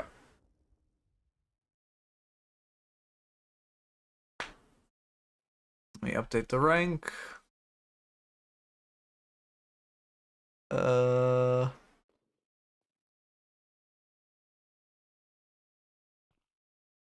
Where's Ascendant? There we go. Got there eventually. Okay. Don't know why. Wait, no, I need to wait. I forget. I gotta wait for the Preamble Holiday, recording, Ascendance. Go here. Alright, lock in, lock in. I need a YouTube review today. This will be the YouTube review. I gotta lock in. Ascendant Holiday. And then, yeah, we have that. We have that. I just need a marker, which we can wait for. Speed up till the last guy connects. There we go. Another holiday video? Oh yeah, that's true. It would be another holiday video, but whatever. I brought a little surprise from back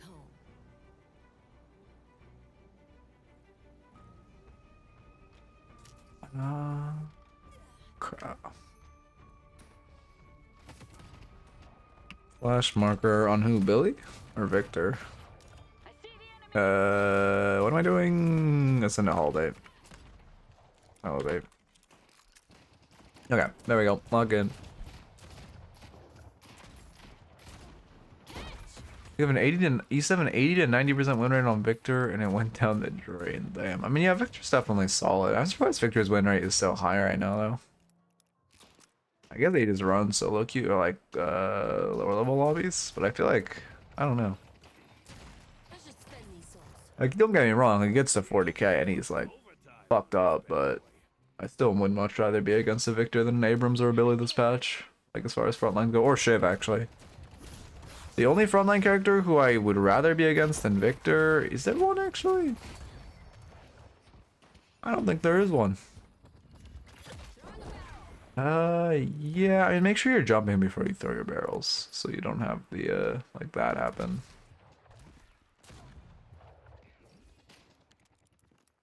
Already 8 hours of playing? No, oh, I see. You missed the jump. Also, extra charge star. I mean, extra charge star is fine. Do I? I don't think I start extra charge. Do I? I go spirit into charge, right? Or no, I go burst into charge. I personally think burst into charge is better. You definitely. Oh, yeah, that was kind of a mind control melee, considering you didn't have a barrel up. Also, you want, like, okay, when you were dropping down on him, you should throw your barrel, and you shouldn't hit the ground, jump back up, and then throw your barrel the second time.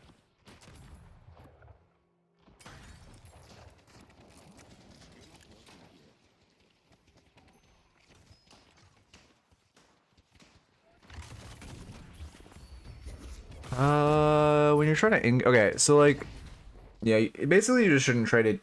You shouldn't try to go for that type of trade with your bounce pad commit, and you shouldn't try to commit to a trade until you have tier 2 barrel, and you shouldn't try to bounce pad kind of like go for a more aggressive trade until you've already killed the wave, because you do not want to do that into wave or like instead of hitting wave. I think right is good, yeah.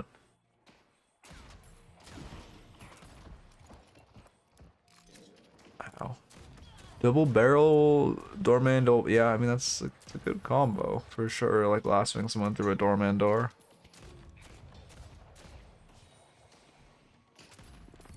I know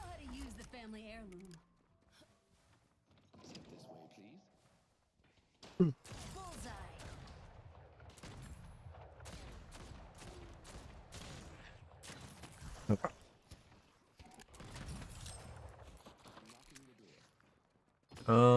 I mean, what's your angle here? You're Holiday Doorman into Drifter in Furnace. You guys should win.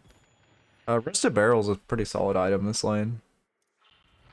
You could definitely pick it up for your Spirit Spike instead of... Well, I guess you want to go Rapid Recharge Rush more likely than not. But you could just go Rapid Recharge Rusted Barrel since you're not going Mystic Burst anyway.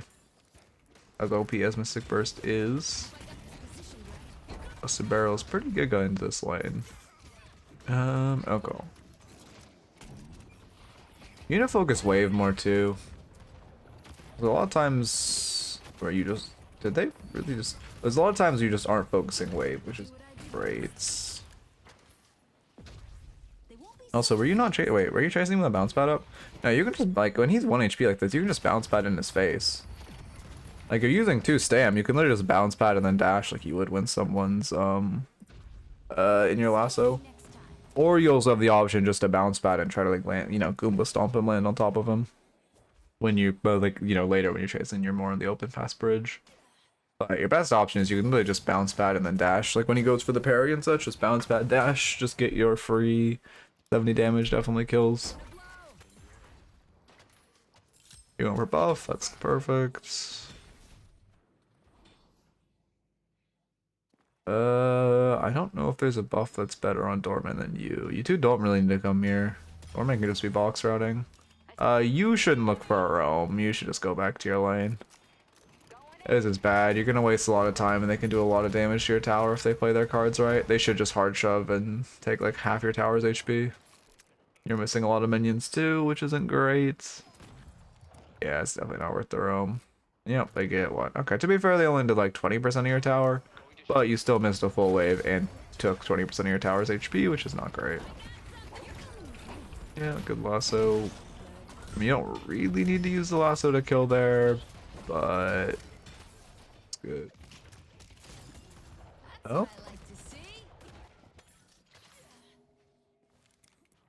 You know, I can't understand the language, but I can understand the tilt. Holy shit, he's typing fast. This guy has some fucking, what is this, like 120 words per minute fucking permatyper? Yeah, well, a drifter died once, so you should have just bought Rapid Recharge there. Yeah, there we go. Okay. Surge of power, really?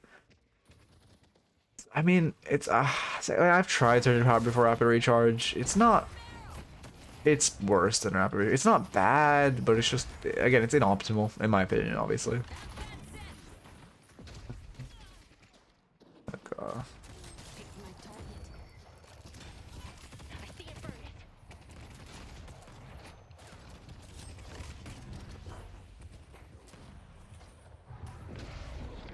I feel it fits well with my playstyle.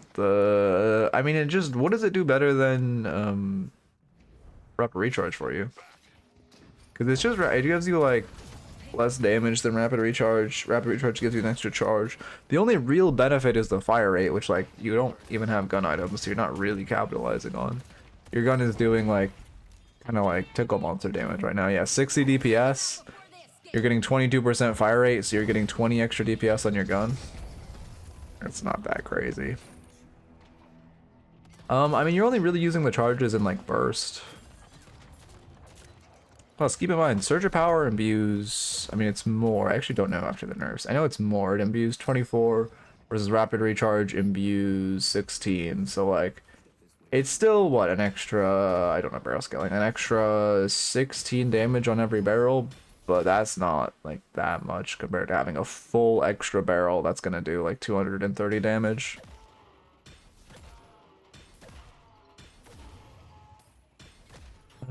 Okay. You, again, just make sure you should, like, really focus on using your stomps for damage, because you could have just Goomba stomped him there. Yeah, it's a good barrel, although, again, you could look to Goomba stomp. Like, don't sleep on how much damage this does. 1 point into it? Yeah, sure, actually. I mean, yeah, that makes sense. Do you, I mean, I don't think you need 1 point into a lane, though. Going 1 point into your 2. Oh, no, you went after your max barrel. Never mind. No, wait. No. You just max barrel, right? I'm not insane? Okay, let me check. I might be insane. In which case, ignore everything I just said. No, yeah, you did go a point into your 2 before you max barrel. It's slowing down your barrel spike feels so bad. Getting barrel tier 4 is like insanely massive. The +2 charges is ridiculously strong, especially if you're going a surge of power pivot. And 10-second cooldown on your 2 is nothing crazy. Oh, also rapid recharge giving you a second 2 is fucking ridiculously overpowered. Yeah, you're doing surge of power rapid recharge rush. I've seen this. It's not bad. I just prefer leading rapid recharge into surge of power. The issue with this build is you really just lacks defense. You're already fed. I mean, it's fine as long as you go defense now.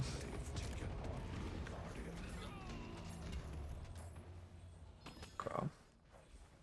Our blue walker is under attack. Is this fight? Yeah, this fight's fine.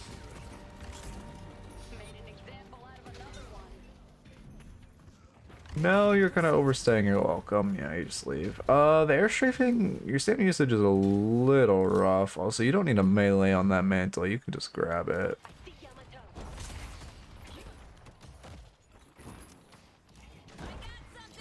This looks fine though. And they're just kind of running at you for no reason. Although you do really want to play around, yeah, cool to say. Is it? Yeah, it's worth now. You're very fed. You kind of really just want to play around your lasso and look your picks in your lasso. When your lasso's not up, you can look more towards farm. But like right now, after, well, I guess not now. After this urn, you should just look to invade this jungle with your let me focus on this fights. Yeah, you should just look to invade this jungle with your Abrams is the character. I mean Abrams or Shiv, but mostly Abrams. I mean you're hitting the lassos. You've hit like I think the majority of them. Yeah, you should just look to invade this jungle by Urn though instead of all backing off. There's K-Dash, okay. So I assume you're not going extra stam then. So moving like you have Spear Stam. You do not. Bullet Vest is fine, but not crazy at this point in the game. It's better to just go like a Veil Walker or Superior Stam at this point. I prefer Veil Walker personally. You can go Spear Stam. Well, you shouldn't go Spear Stam now that you have K-Dash. You should just go Veil Walker, and I mean, I guess you can do Battle Vest, but you're going double items for your barrel, so Enchanter's Emblem is just better. Because of the CDR, it gives you is much better than this gun damage where you're going a very heavy purple build. Usually K-Dash hater, but it's best in slot 4.0 orange. If you are going Superior Sam, then Mystic Shot is better. I only go K-Dash because you need a Stam on Holiday, and I prefer Veil Walker to Mystic Shot, or not Mystic Shot, just Superior Stam. But Mystic Shot is better if you are going Superior Stam. But if you're not, you need the extra Stam out of K-Dash.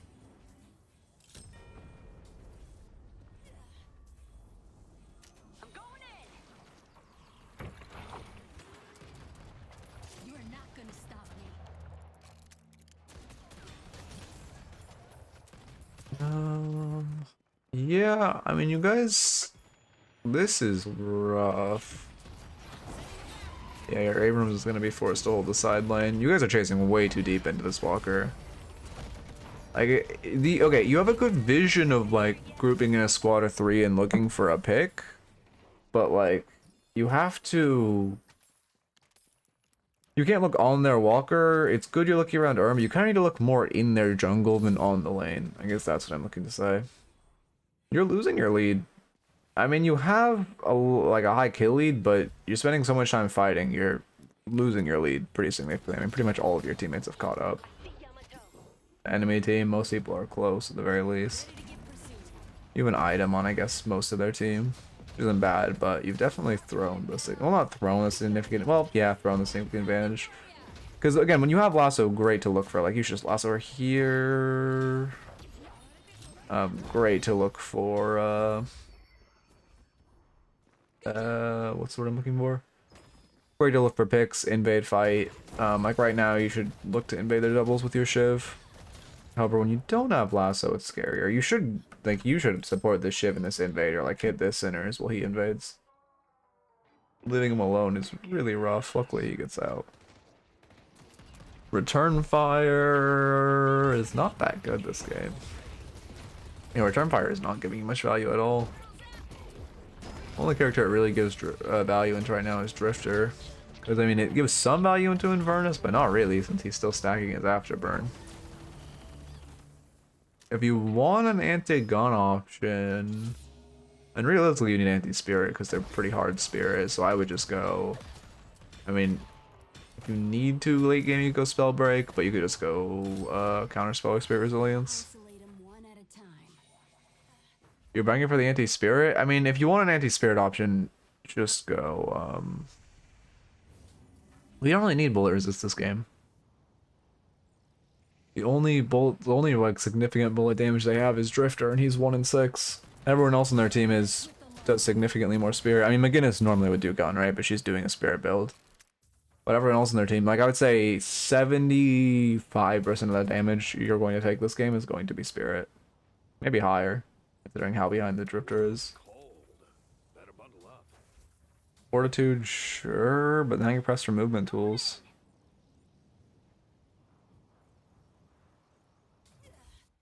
I mean, okay, I get the vision, but you don't need to mathematically stat towards bullet resist when they don't have real gun damage. Okay.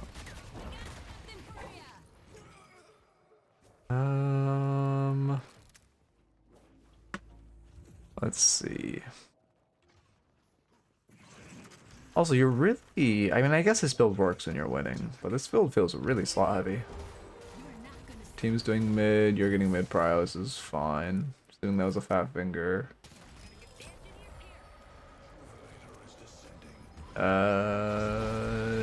Those boxes were extremely greedy while Reju is falling. Yeah, I mean, to be fair, I don't think you would have made the difference in securing that Reju, but those two boxes were very, very greedy. I don't think the mid was fundamentally bad. I think it's how you played it. Because you did it off a pick relatively early into the game. Like, fundamentally, I don't think the mid's bad. You have a player advantage in this fight, no? Yeah, Victor's gone. This is not... The issue is not the mid call itself. Your Shiv's... Okay, to be fair, your Shiv should continue pressuring this Walker. Like, the call itself is not bad. The issue is how it's played. Because you have... What do you have to secure? To be fair, actually. Well, to be fair, they... Yeah. And no, it's not a flip because you have an advantage.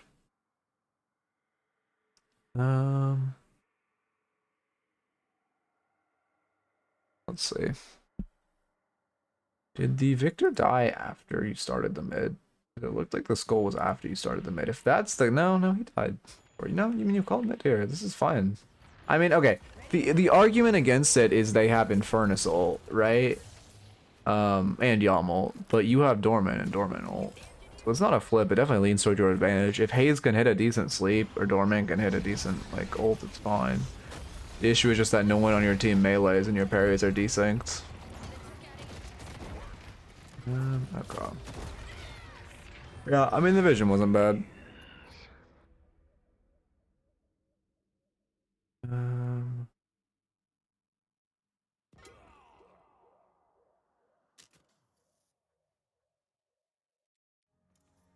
Oh, wait, hi, which one are you? Let's see Dorman POV as well. I mean, it's not... I'm really only focused on what you misplayed there, which is you just greeted the boxes. But again, I don't think that... I mean, that mid call was risky, but it still is in your favor. It's just... Well, okay, let me weigh... Okay, the main issue is Yamal. Which, to be fair, Yamal is really strong. Your team just played it better. It's fine, though. Your Shiv pressure... If your Shiv pressured the Walker, you have a decent angle. I see Infernus. I see McGinnis. But I guess no, okay, to be fair, I guess if Infernus gets a good ult, it's not good.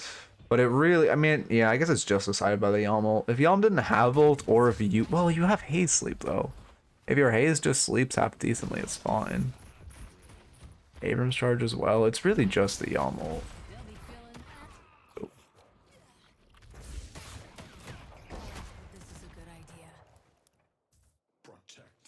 idea. Yeah, did you jump off with space? I feel like you had no momentum. No, I'm jumping off with control. I guess you just jumped off early weighted shots or not. I wouldn't buy weight. I mean, this, I don't know. I don't think this build is very good, to be honest.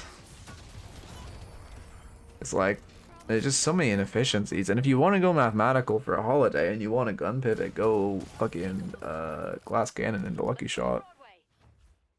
They'll learn not to mess with me. Yeah, I agree. They should decrease shoot time off jump pads.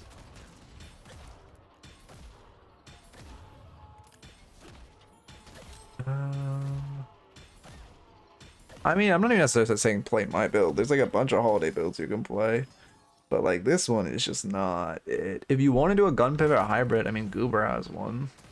If you want to do Saya has a good purish spirit build.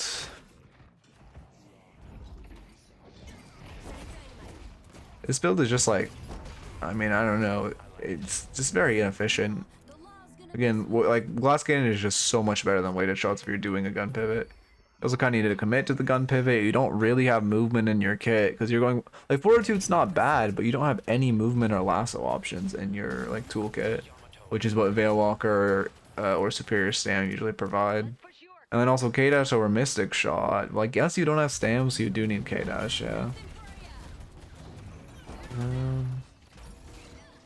Supposed to be Warpstone? I guess. I don't know. This build does not look very good to me.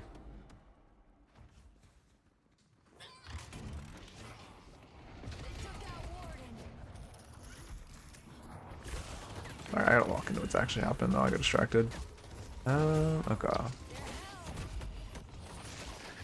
I mean, it's not even about, like, the gameplay, the core gameplay is the same. I know regionally, like, there's different metas and stuff. Well, okay, to be fair, I disagree with some of the metas. I know regionally there's, like, different metas, but I think that's just regionally what players are considered good doing certain things. And, like, objectively, this build is worse no matter what region you're playing in. What happens here? Your team's running Earn, we die for fun. You get caught, you just get okay. I'm cooldown glitch, you never two up. I mean, your issue. Okay, to be fair, your team's just taking a really bad fight instead of running Earn. Your individual issue in this fight is like you shouldn't have rotated in behind Walker. You want to rotate in like I don't know. You could come up here honestly, or rotate in through like I don't know, through this veil. If you want to flank, which I don't even really think you should flank. You really just play around the Earn. Your team should play around the Earn. Sorry, I gotta lock back into what's happening though, and not so I get distracted.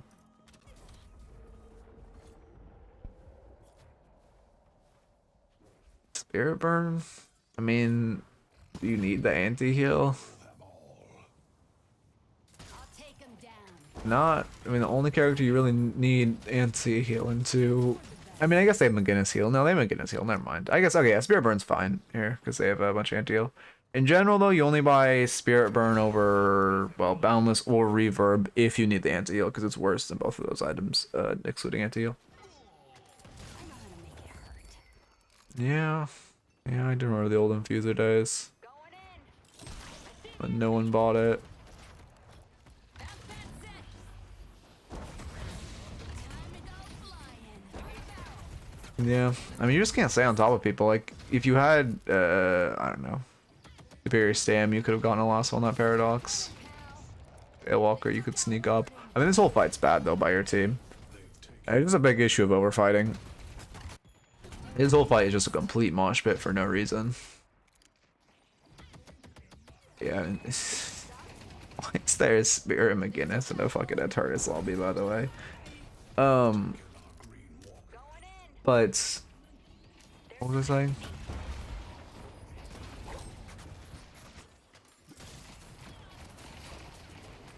I mean, you're reacting late, though. You're not like, here, we'll go back. We'll go all the way back. Like, we go here, right? Like, if you were preemptively set up on this side of the map, sure, but you see Paradox push one wave and, like, your whole team rotates over, but she should just be out. I mean, I think she is out. I don't know. I guess she rotates terribly, so you kind of get the catch, but, like, at this point, you just need to throw your lasso, and if it doesn't hit, you back off. If it does, you get the kill. And also, your whole team's just, like, that doesn't... Your whole team's just moshing mid here, despite one guy being on side lane. But also, again, and like both your lanes are crashing right now while you're looking for this. Both lanes are completely crashing to your objective. You should be playing around this left side, like shoving this lane, and you can like hover, invading this jungle, or just hovering this side, playing around like this portion of the map. And then when you see Victor's here, you rotate in with lasso, and then you're like, I don't know, Shiv or whoever's holding the lane just walks up and kills him with you.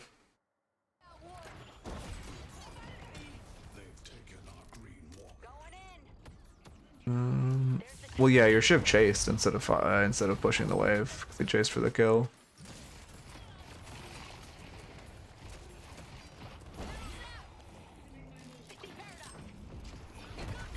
I mean, you guys win the coin flip, but this fight really wasn't. I mean, I guess no, it really was just a coin flip. Your Abrams keeps making really bad plays. That's his third time he's rotated to a dead objective instead of just winning the positive fight.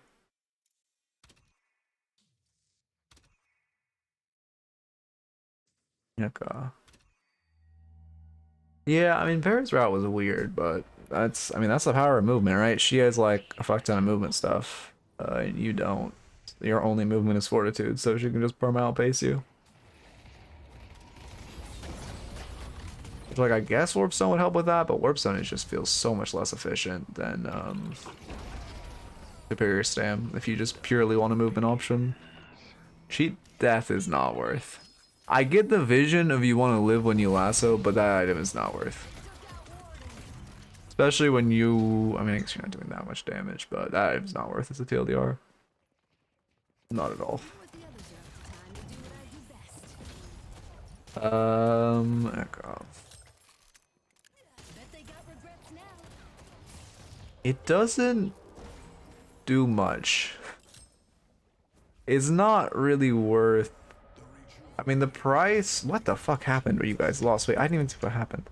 It's just not really worth... Like, it just doesn't provide that much value. There's no real, like, way I can break it down, besides it just doesn't provide that much value compared to, like, another, like, even just... I don't know...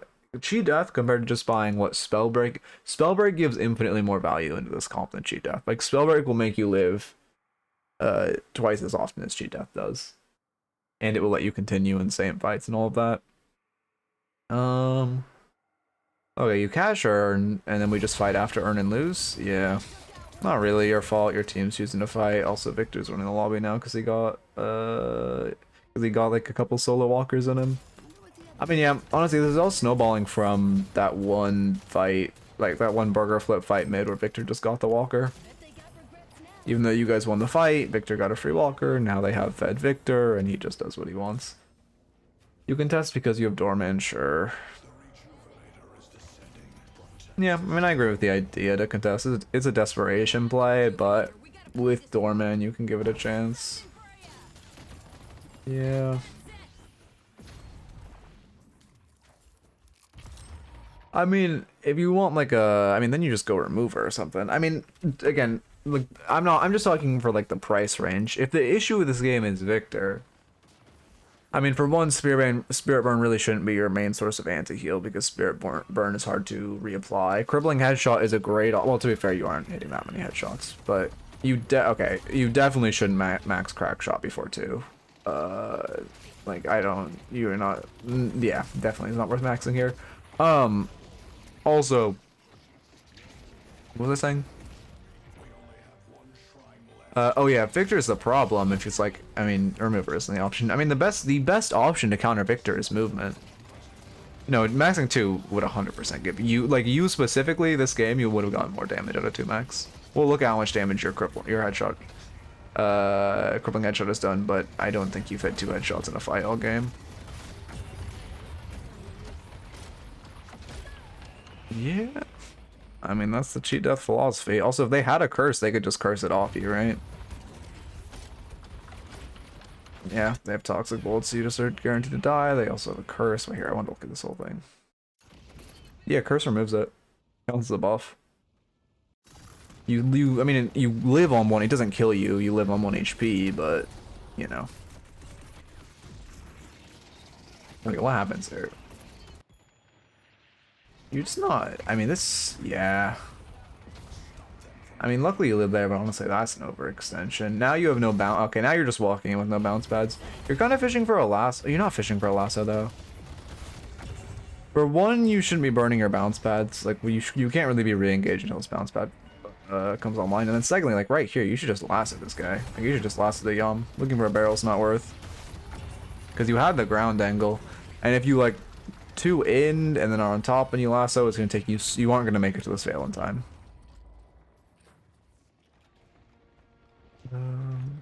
Gonna find a guaranteed kill on Victor. I mean, yeah, but they had rejuve, no? Like, even if whoever you kill is just like yeah, they had rejuve. So your goal is just to get 1 in your fountain, so you get a rejuve. Like, if you can lasso Yam into fountain, you get a guaranteed rejuve, and then maybe you take her out as well, which is great. You lasso Victor into fountain, and you get the rejuve, but you're not gonna be able to take 2 lives off the Victor. If they didn't have rejuve, I mean, okay, if they didn't have rejuve, it's fine not to go for Yamato, because Yamato is pretty cosmetic. But it's very hard to kill Victor, even in Fountain, with a lasso. But then you could be like, okay, I don't want to target Yam. But with rejuve, it's just kind of, if you get a free kill, take it. That was fun. But yeah, let's see. Let's see how much damage your Crackshot did. If I had a guess? I honestly have no idea. Maybe I'll be wrong. Crackshot? Yeah, I mean, that's nothing. 1.4 at this point in the game is proccing it 7 times. But well, that's my point, is like you should just be maxing bounce pad. Like, that's why you max bounce pad. It will give you so much more damage. Cause yeah, you're never like, as someone who can't aim, you weren't really hitting headshots, so you're not gonna make value out of the reduced headshot cooldown.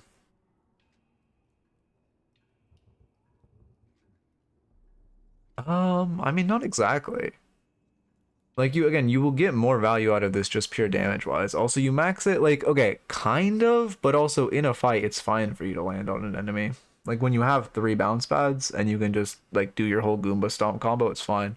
I use this bounce pad max so often for securing kills. Of just, like, you throw a barrel and land on them at the same time and they just die. Like, this is really my secure kill combo. Versus, I mean, I genuinely don't think you hit a headshot while your crack shot was on cooldown the whole game. You definitely did not. Well, maybe you did on NPC, but I don't think you hit a player headshot while your crack shot was on cooldown the entire game. So, like, literally hitting 1 bounce pad, which you would since you max it out, like, I don't know, 30 minutes, gives more value. I mean, you could work on your aim, sure, but it's, I think, I mean, if you have a really good aim, this is better, but it takes pretty high ability to aim.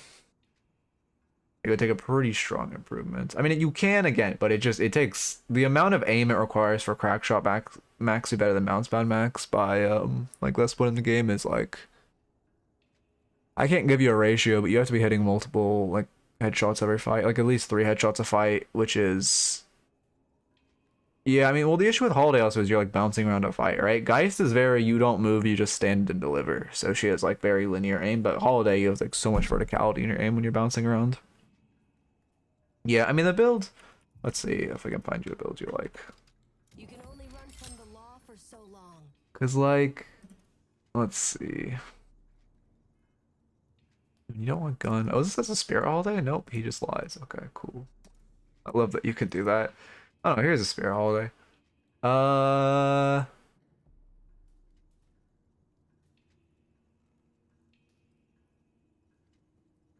Let's see. Didn't see the Goober one. Yeah, okay. Goober is, I know he has like a, let's see, let me look it up. I need to revisit my holiday build. Okay, I don't know what the fuck this is. Is this the build? I don't think this is the build. Goober.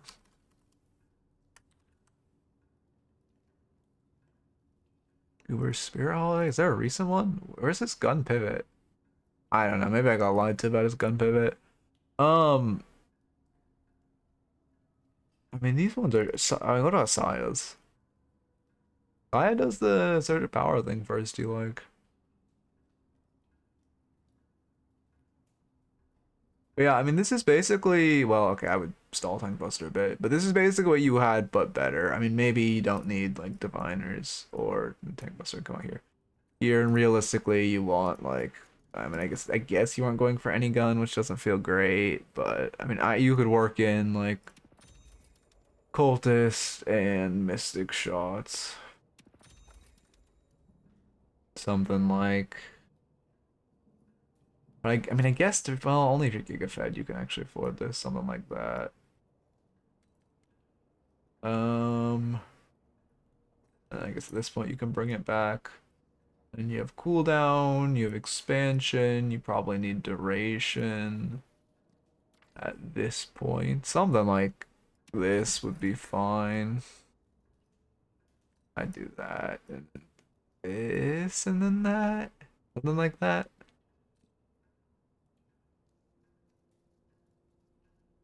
He does 1 point lane, really? Oh, he does. I mean, that seems a little insane with his Hooded Power build. I definitely disagree with that, but I guess if he thinks it's better. Anyone else? I guess a couple people do. A lot do, actually. Well, not a lot, but a decent chunk. I personally disagree, but I guess I see the vision.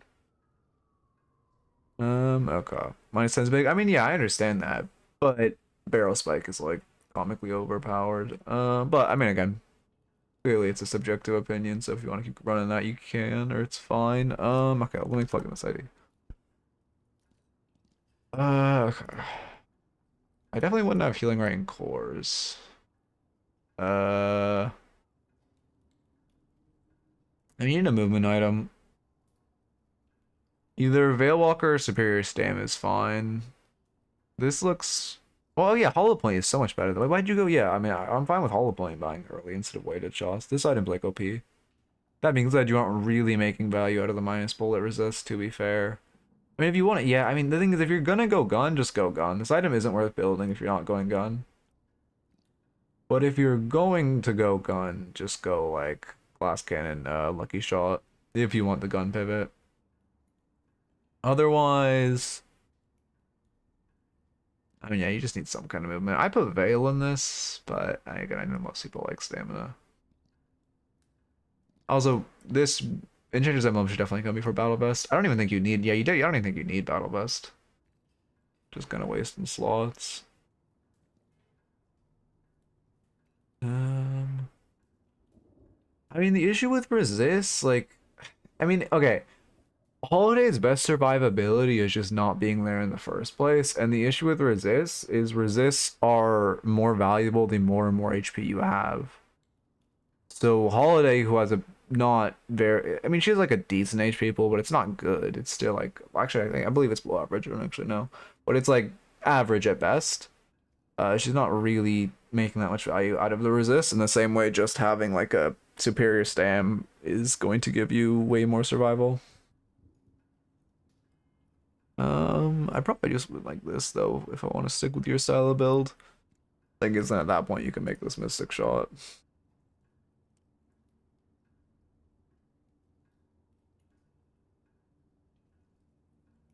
Why can't I say Mystic Shot? It was already in the build. Something like that. Both are playable for K-Dash or Mystic Shot. I mean, or wait, what do you mean for both are playable? Yeah, I mean this looks fine. Wait, where is? Yeah, wait, actually, where is CDR? Wait, you 100% need Spirit cooldown. I didn't even notice you don't have that. 100% this is needed in the build. You could do like that and then like that if you wanted. And then I would, again, more often buy Reverb Boundless over Spirit Burn. Where did I put Reverb? There it is. Something like this. I mean, yeah, if you have like, this is just your preferred style, it's suppose it's fine, but I would modify it to be more like this. I think this is more, I mean, 100% you need some kind of movement tool for both offensively and defensively. And then the rest, I mean, also 100% you need superior cooldown in here. And weighted shots is not giving you, like, if you want to do a gun pivot, do a gun pivot, but going like just one tier 3 gun item isn't worth. It's fine to do a gun pivot, but you need to go glass cannon. If you're going to swing for the fences, you need to swing for the fences, you know? And then also you'd probably want to buy Lucky Shot after. Yeah, we love the elephant in the room. Okay. Anyway, we'll do one more raffle. I'm not gonna... I didn't fucking click save. I do. Maybe I'll work Superior Samurai build. Like, I'm always on the fence of putting it in.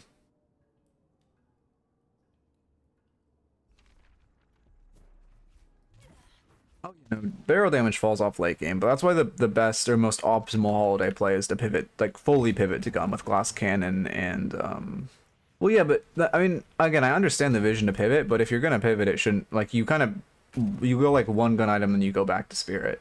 If you're gonna pivot, then like go after Tank Buster, go glass cannon and Lucky Shot, and like that's fine. Objectively or mathematically, that's better because barrels fall off.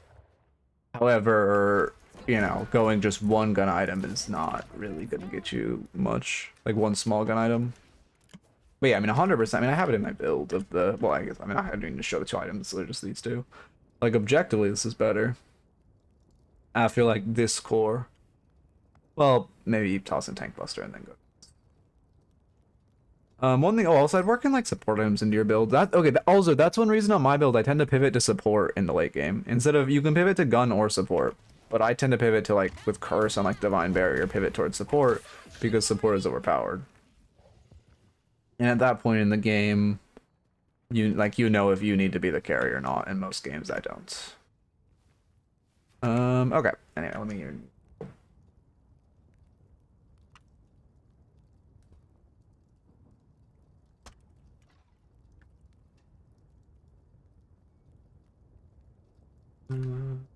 This will be the last one of the day. Well, you get, I mean, well, okay, in this, like, this style of build, you get, well, okay, again, when would you get it? When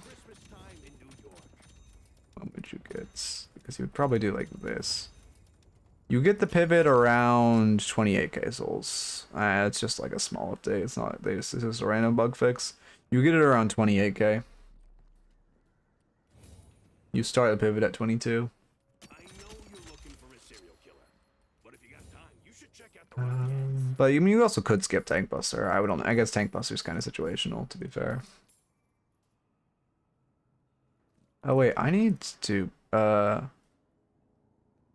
should just, this item does a lot of damage, but keep in mind it's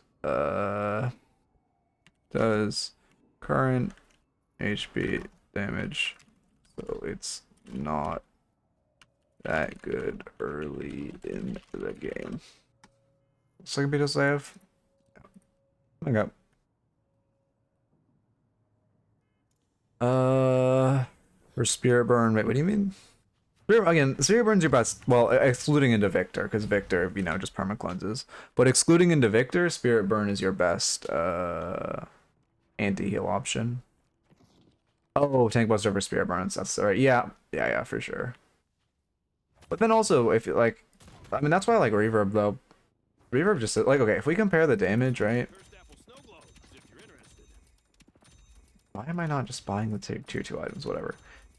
Like, okay, say, well, we'll say I didn't buy Curse. I need to be carry this game, so I'm not buying Curse. If I buy Spirit Burn, my barrels do, oh, they don't even pop it.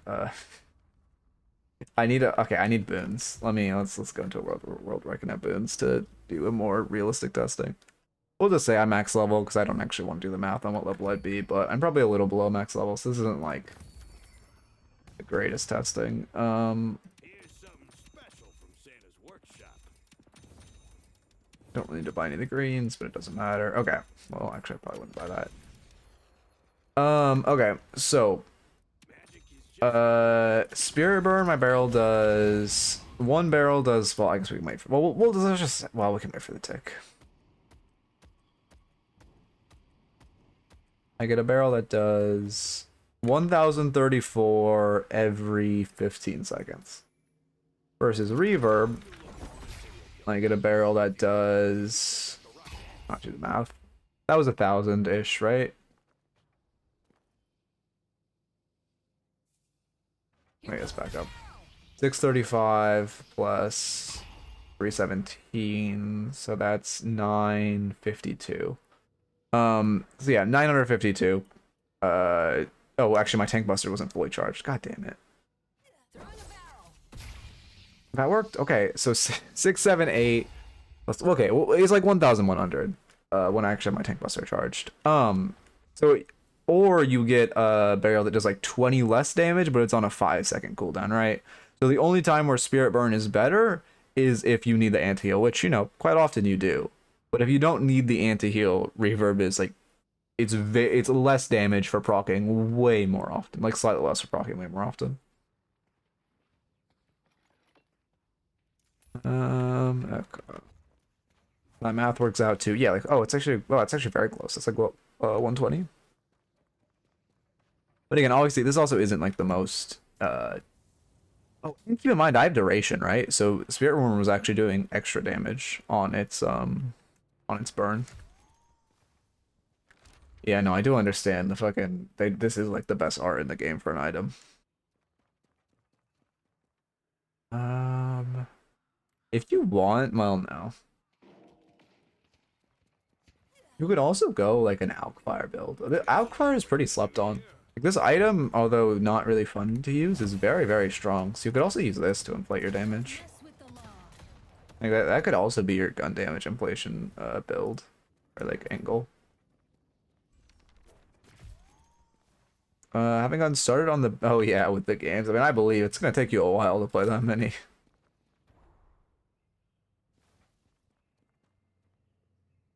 The burn is the anti-heal, yeah. While they are burning, they have 70% healing reduction. But, I mean, also, you know, again, like Victor, just really anyone with debuff remover, but especially Victor can just cleanse it. Why did that? Oh, I sold reverb.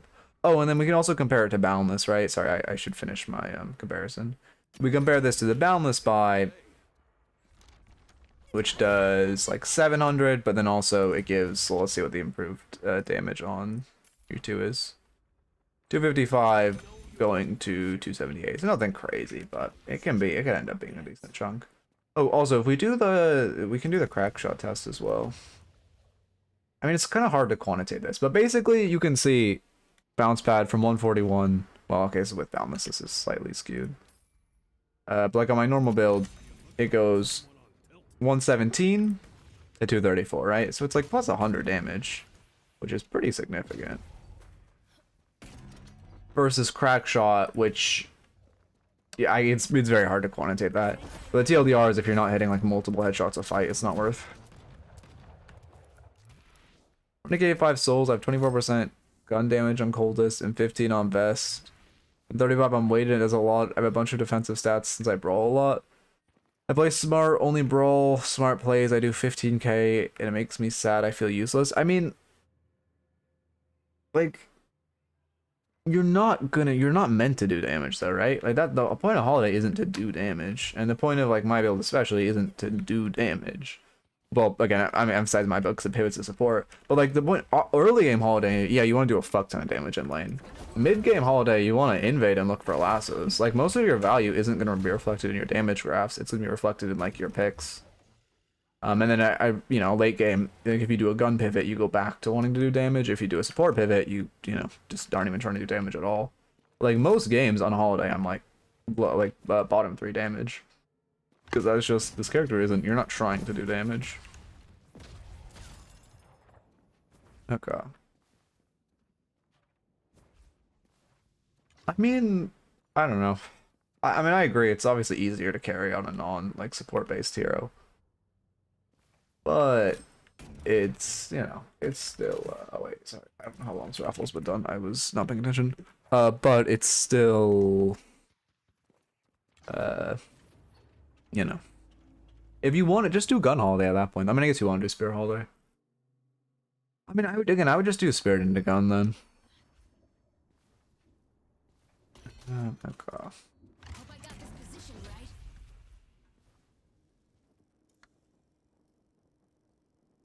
right. Oof.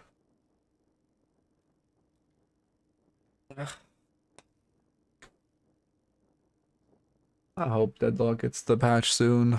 The big patch. I hope it's as big as, well, okay, I know it's as big as people say. I hope it's bigger than people say. Spell Slinger. Ugh. I mean, to be fair, you do barrel spam, but I mean, yeah, you just aren't gonna make use of the reload. I mean, there is, I don't know. I'm still kind of debating switching this for Mystic Shot and then putting like Superior Stam after. Like, okay, there is a world in which, I mean, I literally just switch this for Mystic Shot and then put Superior Stam after. I don't know, I was gonna like exemplify it, but I just said exactly what I was gonna do. Put Superior Stam after Surge of Power. I don't know.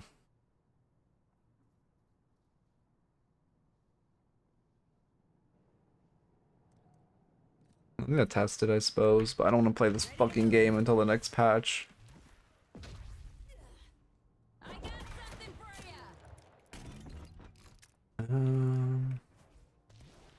Superior Stam plus Mystic is better. I mean, wait, oh wait, sorry.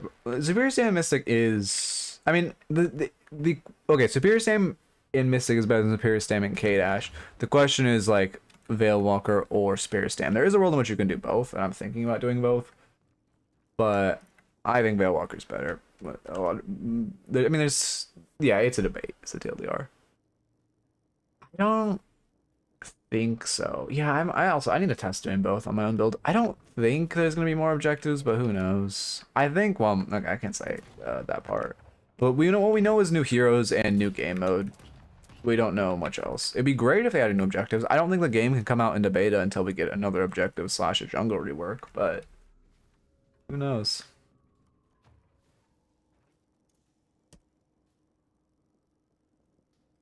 Jungle wards. I doubt we'll get jungle wards. There might be a character that has a type of ward like Calico used to. But I doubt we'll get like everyone has it. Oh wow, I've been recording for so long. Forgot to stop recording the last one. Okay. Rank update. What rank is this? Emissary? What's this? Yeah, Emissary Pocket.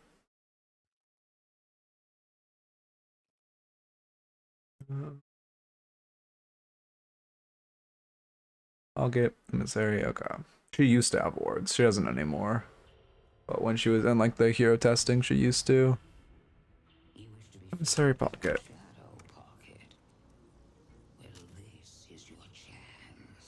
The game is a lash now, yeah. I counterspell, little bro. You're a GT. Okay. Slash marker emissary pockets. What? Oh, lazy. Yeah, there should be a. Oh, yeah. You're talking about the old turret wards. Yeah. I thought you were talking about a new objective. I'd fuck with a new objective. That's a laser beam cat. Their video reviews, I mean, okay, I don't know. So, yeah, some days I'm just like in it, some days I'm not. And this is just one of those days where I'm not. You can kind of tell by like, well, yeah. This day I'm just like not fully locked in though, because I didn't sleep well. Or, well, again, I slept 7.5 hours, so I don't know why I feel exhausted, but, you know. I mean, I hope they were. There's just so many characters in this game that need to rework, or like ability, not characters, but abilities that need to rework. It's good for you to be looking at cloak the whole wave, but if you just like in that situation, if you just throw your cloak along this line, it will clip all of the minions, which would be better than angling it like that. No, it's not sleep debt. I've been sleeping great recently. Fucking, I think it's sleep apnea. I don't know. Yeah, it's true. That's true. I think it's just sleep apnea. I mean, again, same thing. It's good you're getting a cloak on a minion, but like you're not. If you really want to cloak minions, you can shoot them off zip and then get a guaranteed big cloak, or you can just cloak as they're walking up to hit them along the line. Yeah.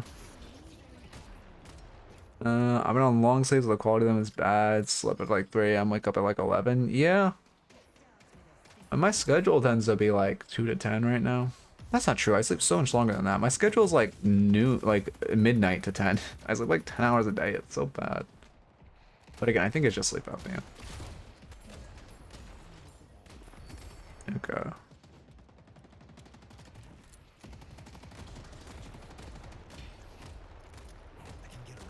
Sorry, lock in. We are Pockets and Mina into Geist McGinnis. I mean, this is definitely a brawler's lane. Yeah, I mean, it could go either way. It's good you're cloaking or trying to cloak wave. Again, I'd make sure you're hitting all 4 minions, but it's good you're trying to cloak wave for prio. That cloak really isn't that worth because you see them backing off, and also it's only 2 minions. And then secondly, when the waves, you should play behind your tower so you aren't taking like this. This is not the actual amount of damage you've taken. This is glitching, but you are taking a decent chunk for minions. Oh, Funeral Alchemist. I read that as Funeral Alchemist. Sleep was cooked. Yeah, my strategy is I just stay up super late and then wake up super early and then my sleep schedule's fixed. Like, I did that last night. Stay up to like, well, again, still got 8 hours, but 8 hours for me is like terrible sleep because, you know, anyway. Looks fine. There's nothing like going on in the lane. Main thing is just making sure to cloak the wave. Rest of this looks fine. Might play more Deadlock? True, if you just pull a Deadlock all-nighter, your sleep schedule will be saved. That's what Skeleton Honey does. I'm pretty sure he literally pulled an all-nighter on stream like a couple days ago. Which I don't know why one does that. Well, to be fair, I used to pull all-nighters. But I don't know why one would do that for stream. That seems insane. Like, I did it with friends, because like, I don't even remember why. I just to play some stupid ass games and have fun. That does work. 2 AM Reaper comes to you, Goober. I mean, yeah, they play for like 8 hours. I'm talking about an actual all-nighter. I'm pretty sure Skeletons just on a normal stream for like 17 hours a couple days ago. 12 hours is chump change for someone who streams 4 hours a day. That was a great cloak. I mean, that was perfect. You are taking a lot from these turrets, though. How much short damage? Damage is not? Damn, she has lineups. Yeah, look killing, right? That makes me want to cry. Like, I don't know if I'm doing Paradox wrong, but versus meta tanks, you can't do much. I mean, crippling headshot's good, yeah. The issue is the meta tanks of Bailey and Abrams, and honestly, I think Victor's terrorizing solo queue right now from the statistics I've seen. But Bailey and Abrams are just like fucked right now. I think Valve in general has had problems balancing tanks because pretty much throughout Deadlock's entire history, tanks have done too much damage. Yeah, I mean, I see the vision for the Affliction. Mina picks up the McGinnis. You're just kind of forcing the issue. Like, when you're playing up here, you just wait, and if they walk up, you jump down and ult. If not, you just cloak the wave and, like, so clear the wave. It's great to use your ult for poke, but if you only want to force it if there's, like, 2 of them. You don't want to just force it on one person who's already, like, half HP. Because then, I mean, you could literally ult one of them whenever you want, so you don't have to, like, force your way through wave to do it. I alt tabbed for 1 moment, and I'm hearing 5 ults go off. Yeah. Yeah, that's how it'll be. Yeah. We just kind of gave her a swap. I mean, wait, what exactly happened here? Why does your Flash have Battle Vest? Okay, what exactly happens here? That's an invisual glitch. I mean, yeah, to be fair, I don't know where she came from at 1 HP, but the main issue there is you're just using your cloak like after you TP. Or not your cloak, your case after you TP. Needs to be like TP in the case to do the damage where you land. Or, I mean, realistically, you shouldn't be TPing into aggressive fights. Unless it's like you have kill potential on them. Yeah, I didn't realize she was 1 HP. I guess your Mina 1 HP her while you were healing riding. Your mind will be honed. I know how to get out of a sticky situation. You're over box routing? Fuck. You need to be at the tower when waves crashing. You shouldn't have done the whole route up the rope. This would be a great time to commit with ult, yeah. Like when you get, like at this point when you have 3 barrage stacks, they're both walking up at 1 HP, like that's a great time to force the issue. Okay. We're in this together. Oh, I got some holiday. I mean on Paradox, I mean Tank Buster is good into tanks. Paradox, like, I mean the thing about like tanks, especially like Victor, right, again because he's the one to Sarah against the low Q lobbies, is you really just need your M1 to shred them. Like, you buying crippling is great, but the best thing you can do against tanks is not focus them. Is just not focus them. There's no second part in that sentence. But then also as like a pick character, you kind of don't, like you aren't meant to do damage, so you kind of just can't kill a tank. And tank can 100% kill you. Soldiers here. Okay. You got a permit for that? Just kidding, it's Christmas. I don't care. What, you think you hate me now? Oh, just wait. Okay. How's it going? It just okay. I guess you just get a tower. Only thing is, you know, classic, you get tower early, you should use that pressure to try to steal some of this jungle. I mean, what your Mina's doing is great. You got pressure, you have pressure mid, just try to eat jungle and then walk back. That's what you should be doing instead of farming your own defensive jungle. Am I the M1 in my lobbies? Most farming games, like I'm perma headshotting them to proc crippling if they're giga fed. I mean, well on Paradox you just don't really have the statistical scaling or really the build to be doing like the shred damage. Sure, you can do a lot off carbine, but like M1, the reason an M1 is like the tank killer is because they have very sustained damage. This'll keep you nice and warm. Has been destroyed. I see, Warden. Best support player in Deadlock? Fuck, what am I blanking on his name? Why am I blanking on his name? Shit, I'm completely blanking. It's, Green Guardian has been Obikim is pretty good. Sonya. No, not Sonya. Who the fuck is it? I swear to god it's SS name as alliteration. Obikim's pretty good. Division's the best NA support. Obikim's, I think, second best EU. I can't remember who the best EU is. Flammable is really good as well. Flammable's a really good support. Out here. Sai, well, I guess Sai is more pick.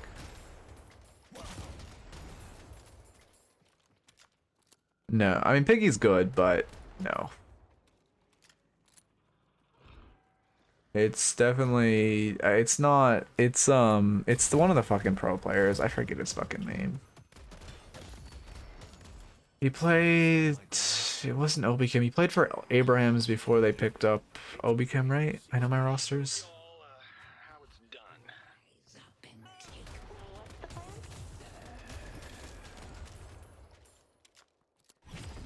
Made the spirits mad. This needs to work. Oh, did that bolt miss? Wait, what the fuck? This needs to work. The magical Grey Talon. I've never seen that before. Yeah, he's just magic. There must have been like literally 1 pixel on the ground where you landed, blocking your ult. Well no, the rest of the combo hit. That was just HP glitch that we didn't see the HP bar go down. It's a fruitcake. Yeah, Swift Striker, sure. I mean, I prefer Mystic Shot, but I know Swift Striker is a really good option for a pocket gun spike. behold.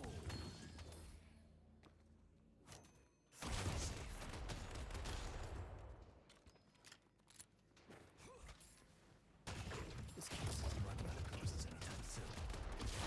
Okay. The spirit urn is I mean, you're Giga fed. You just, I mean, okay. Because the I'm seeing right now in the mid game is just you're not using your advantage to invade, but like this is fine aside from not invading. Am I gonna go Spirit? No, it's gonna get us okay. Next scrim for Deadlock Academy. My next scrim is Friday. I believe there's one on Wednesday, although I don't know if it's NA or EU, which would be tomorrow. I don't know if it's NA or EU though. But my next NA scrim is on Friday.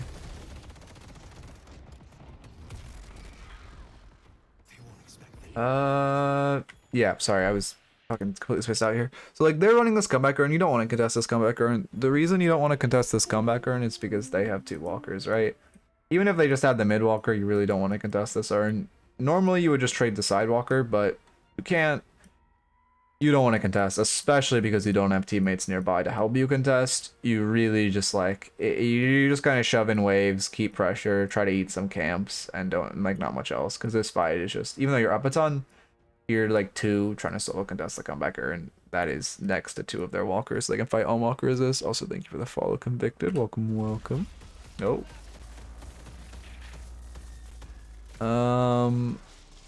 I coach a scrim every Friday, if that's what you mean. Coach scrim, I believe is a coach on Wednesday. I don't think there's a schedule for non-coach scrims. I think it's just kind of when players want them.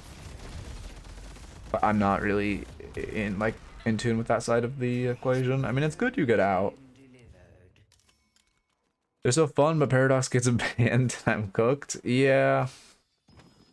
Yeah, it'll be good when with the next patch, the game's gonna pick up, so we'll have a lot more angle for fun scrims, which will be good. Thank you for the follow, Boinkin. Probably butchering that, but welcome. Well, like when the new patch drops, we have a bunch more people kind of like coming in. We'll have a much better opportunity for like non-coach scrims, which will be great and a lot more fun. Okay. But I think everyone, like every content creator I've talked to recently, it's like, oh yeah, like I'm just taking a break before the next patch, because then when the next patch hits, we're all gonna have to like lock the fuck in. I'm kind of starting to pick back up, as you can tell, but yeah, good go.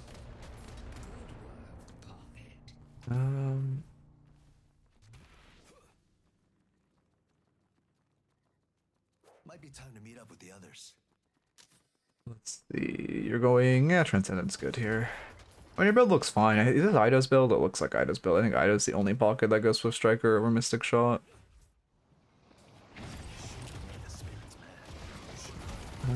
Okay. You knew what was going to happen the moment you picked a fight with a lash. Is pain. Oh. Then you're fine.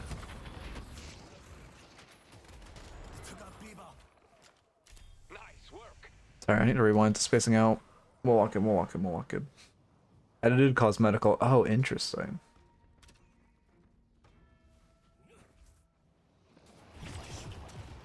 I mean, you're getting your stacks. That's good. The affliction was kind of forced. Committing on the chase. This is all fine. I mean, this whole fight. No, it's fine. You guys have an advantage. You guys should go mid off this. 100%. You guys pick 2 like on top of mid. Very good opportunity to actually go mid. And you get. Oh, I'm sorry. I'm zoomed out. Then you get chased down by Warden ults. Yeah, I mean, yeah. The initial fight catch was okay because you're ahead, you're catching a couple out mid. The issue is you guys need to go. You should just kill one of the big creeps. You wait for your Goldust to come back online. The issue is you need to. I've just gone mid off those picks. You can't just try to brute force the walker, even like with the 2 kill advantage. Brute forcing mid walker is just still very difficult because of map geometry.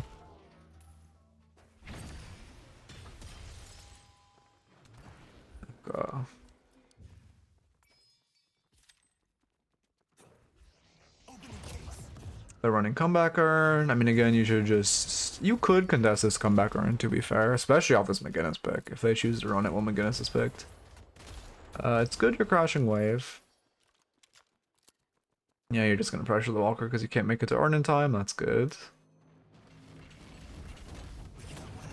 I don't think you need to afflict the walker.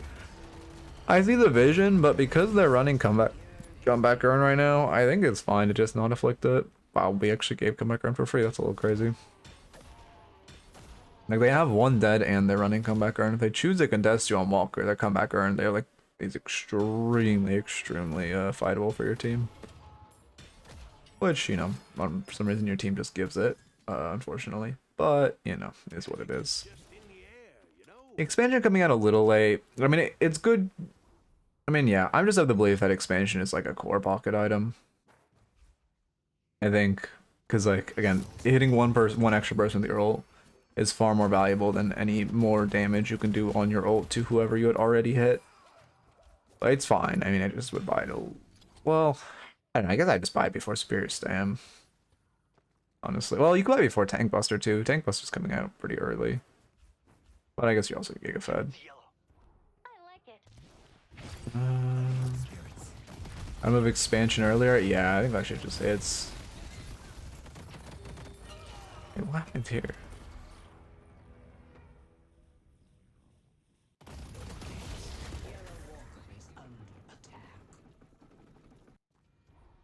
I know we're like rewinded today, but like I said, I'm not really locked in. You lead with your one, you get a good affliction. Oh, you're just still trying to commit to the fight. Yeah, that's the issue. Then you lead with your one, you get a good affliction, and then you should just leave. Also, I don't know what happened to your cloak, but you should jump in, afflict, and then like cloak case out. That's really your angle. And then you would have a huge angle. If they continue to push, you could 1v2 them. But committing to the fight that early is not worth, because it's still 2 of them. Even though you're fed, it's still 2v1. Yeah, I take a lot of walkers off the map because of that, which is not great. Be playing more to leave. Oh, you definitely shouldn't be trying to one him off the zip. I think you had an angle to hyperline him.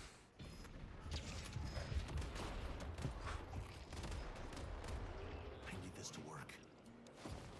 Spirit's free. Oh, I'm like really fucking hungry right now. I need like, I don't know. I don't have... I remember a long time ago, probably like a year ago, someone recommended I just always keep like fucking pancake batter in my fridge, and I low-key need to start doing that. I just need some like quick, easy shit that's like that's actually decent. Chipotle is fine, but it's just so comically overpriced. Like it's fine, but why is it $500 if it's fine? I just rather like I can literally just pay for like an actual Mexican place at that price point. So it's like, why would I ever go to again? Chipotle is good, but it's not priced like fast food. So like, why would I ever choose that over a normal Mexican place? Yogurt fruit mango too. That's true. That's true. All right, lock in. You guys. I mean, also an issue I'm noticing is you guys are squandering your picks quite often. Qdoba, yeah. Yeah, I have basically like a local version of that. You guys get this McGinnis pick, and then we just kind of do nothing with it. It's good you're fixing waves, but when you have the pick, you should be using the pressure. Yeah, this farm's pretty stealable. And you just kind of spent like we can literally track your route while you've had a one-player advantage. They will fully track your route. See where you go. You can see. Okay, 9 seconds left. You can see the use of the advantage. There we go. As like about your pathing, you had one player advantage. I mean, it's also obviously it's not just you by any means. Your whole team is like you guys had this pick, and I don't think anyone on your team walked past this 50% line. But yes, Pocket loves invading. Pocket loves invading because you have so much mobility. You're punishable for sure. But if they don't have, I mean, if they don't have a slowing hex, you're pretty much unpunishable, which they do not. Okay. But yeah, invading's OP. Just gives you so much value, because essentially you're getting double the value off the farm since you're denying it from them as well. Like right now, even just invading the tier 2 next to you would be great. That was 2, but once I try, I fail miserably. I always end up going back on Abrams and Yom.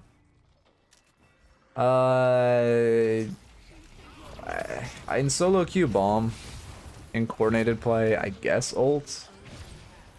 I mean, that's a good ult. Want me to speed up? I need to look at this whole fight. But like, if you're an elo, if you're below Ascendant 4, bomb, I would say.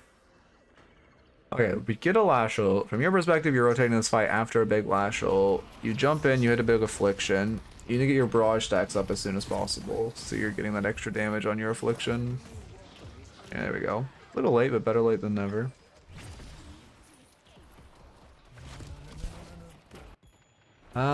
I mean, yeah, you gotta place your team infighting. You had a big ult, yeah, you just TP out. Yeah, that's fine. I mean, you're trying to. What the fuck? I mean, you're okay. Honestly, that was fine. Your only issue is for one, when you hear him in Veil, you should lead with your one, so you have the stacks when you go into space. And then for two, you should be like jumping and like wall bouncing, so you're flying back as you're wanting. And then for 317 ults, you should cancel your one and just try to dash away as soon as humanly possible. That being said, that fight from your perspective was fine. What was Lash waffling about? I don't know. I think someone shit talked to him in VC in like voice chat, so we will never know. But I think someone just said he wasn't. I think whoever died got mad. Like first got mad at him, and said he was because he said he was doing stuff around the map. So I think they said he wasn't doing anything. That'd be my guess.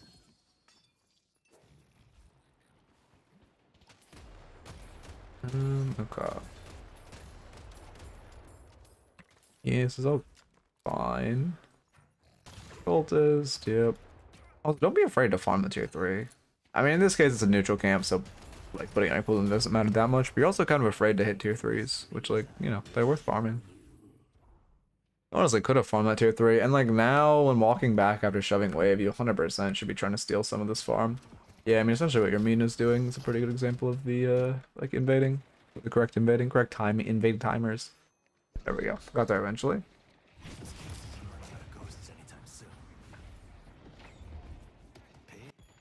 I mean, this fight's really bad. You should just see spam calling your team back. In general, this is okay. So, first off, a fight mid like this is just a coin flip fight, a burger flip fight. But it's not a burger flip fight because they have a walker and you're kind of fighting on the walker, so they have a big advantage. And then secondly, your wave is very far behind you, so your team can't reinforce very fast, which makes this really bad. Hey, how's it going, Mr. Bear? And then thirdly, you have two teammates who are not at this fight because they're catching your two very bad. Well, I guess to be fair, this lane's like neutral, but they're catching your very bad lane and your neutral lane. So this is just like a really, really bad fight to be looking for mid.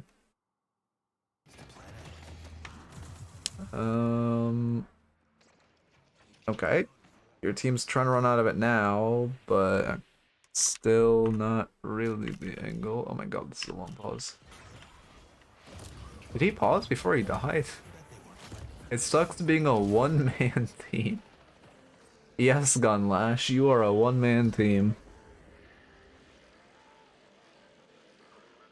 Okay. I mean, you just shouldn't be looking at this fight. Like, you've already, your Lash is dead. You've already lost your Lash. Thank you for the follow-up. Welcome, welcome. You've already lost your Lash. This is just not a good angle to be looking for a fight. Yeah, I mean, you're just taking a fight mid. Well, you have, again... Wait, was I switched on my teams? No, I was right on my teams. So I mean, you had decent waves this fight at least, but again, your mid wave is still significantly behind you when you're taking this fight. And you're down a player, so it's never going to be a good fight. For accurate Lash, true. True indeed. Yeah, they got... Yeah, I was going to say, okay, I was wondering why mid boss was off the map, but they didn't have rejuve. Okay. Does it really not show when rejuve is left? I kind of want to like, if, oh, man. Like, so there's moments like this where I realize something like that where like I now wish I was like an initiate player because it'd be so funny to do mid boss and just leave one rejuve, and just because apparently there isn't an icon on map, you just never finish rejuve and you see if anyone in the lobby notices. Like, that would be so funny. Yeah, I should dunk loot and snake that. Nah, that's not video material by any means.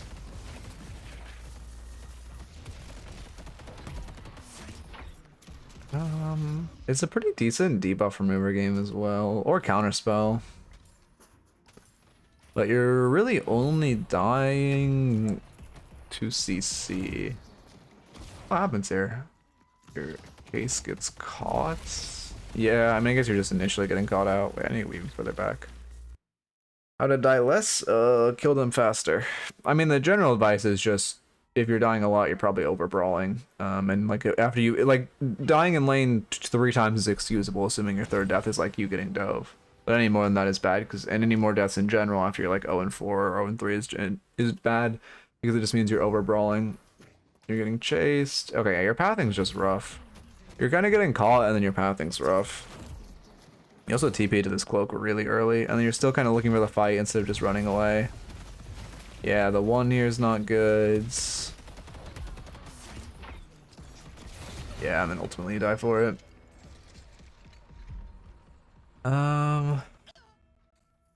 We'll probably never notice during lane because 80% of the time they're not confirming. Yeah, I mean, I wonder, it'd be, oh man, like, but the thing is, like, you can't make, like, content like that is inherently terrible for game. Like, the game, if, like, okay, I guess to be fair, maybe I could recruit an initiate player to do it.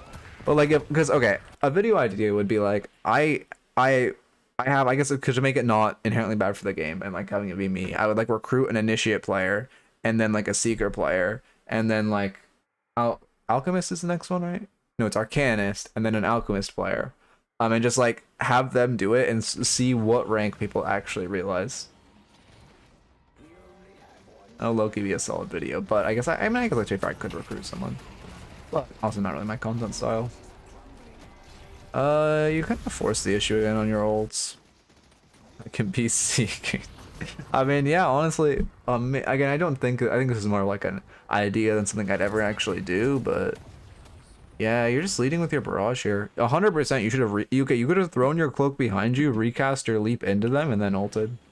That was an amazing opportunity to ult. You had all 4 of them grouped up. Instead, you kind of force an ult on one guy here, which is not great. Yeah, I mean, if you do want to learn Counterspell, buying it every game is the way. Or just pairing everything like you have Counterspell. Those are the 2 ways to learn it most efficiently. Yeah, Barrage is good. I mean, all this is fine. Again, you should have just ulted initially. Getting the one-man ult is bad. You need the only way you guys could have, like... Well, to be fair, you probably lose Patron no matter what, but... I can use Unstoppable during my ult, but can't use Infuser. Is that true? That doesn't sound true. I'm pretty sure that isn't true. Remind me to test that after this. I'm pretty sure that isn't true, but I want to verify. Yeah. I mean, yeah, I think my cooldowns are glitched. No, they're not. No, they are. Only thing is you should be leading with your 1 here. I mean, I'm noticing a recurring issue where you're using your 1 late. You should be leading with your 1 to defend. Insane they, like, stay, and it's good you fight.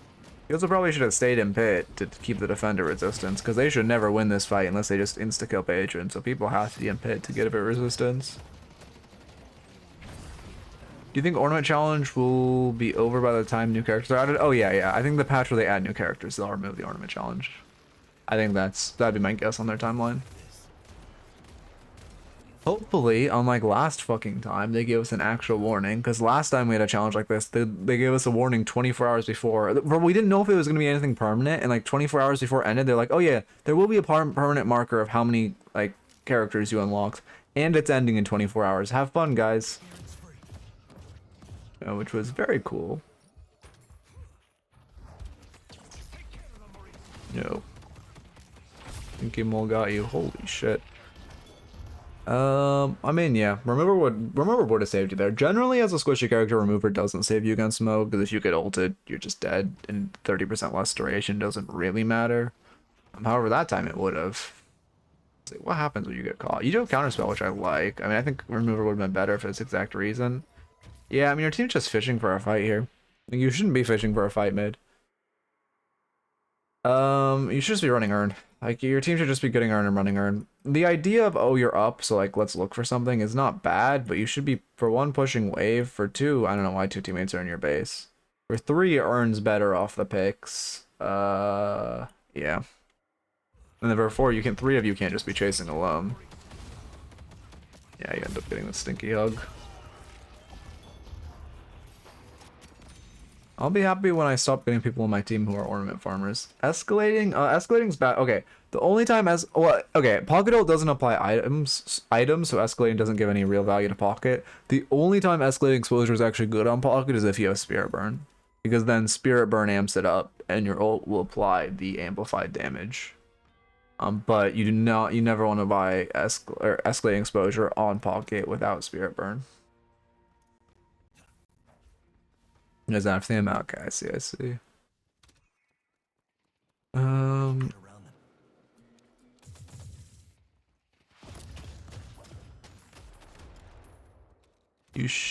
Well, I guess it's safe not to because you don't have information. Oh yeah, Sneaky Mo was here. You should not be trying to fight him. He's just gonna hug you again and you'll die. You do not want to give him another pick like that. 4 or 5 pocket. Okay, I see. I see.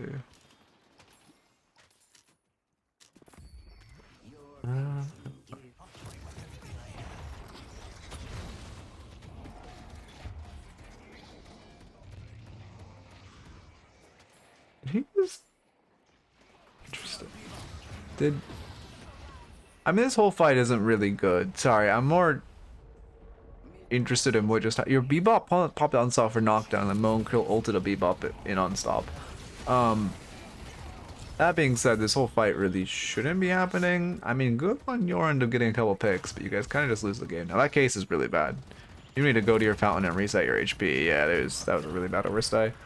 I mean, that's just a generally bad play by your team. It wasn't you anything like you were kind of playing backline and not committing, but your team should not just be looking for a brute force fight mid. And okay, well, to be fair, you did try to look for a pick on the Krill, which was not worth. You should not be looking for a pick on the Krill.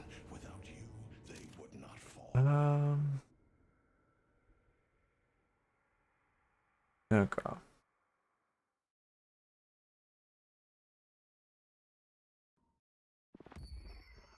Anyway, as far as the notes, in lane, you should make sure you're cloaking the wave more. In the mid game, you should make sure, especially when you get an early advantage, you're invading and trying to like shove wave, steal jungle, walk it back, farm your own, and then, you know, rinse, repeat. Let's see, what else is there? I had like a weird memory. You need to be respecting Mo more and not looking for like picks on him. Definitely not looking for like there was way too many coin flip fights mid. That's what ultimately ended up losing you the game. It's just way too much time spent burger flipping in mid.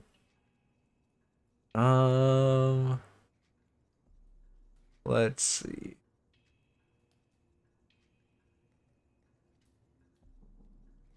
Yeah, I mean there's just way too much fighting mid. From your own perspective, also you kind of force your ults. What does your damage by type look like?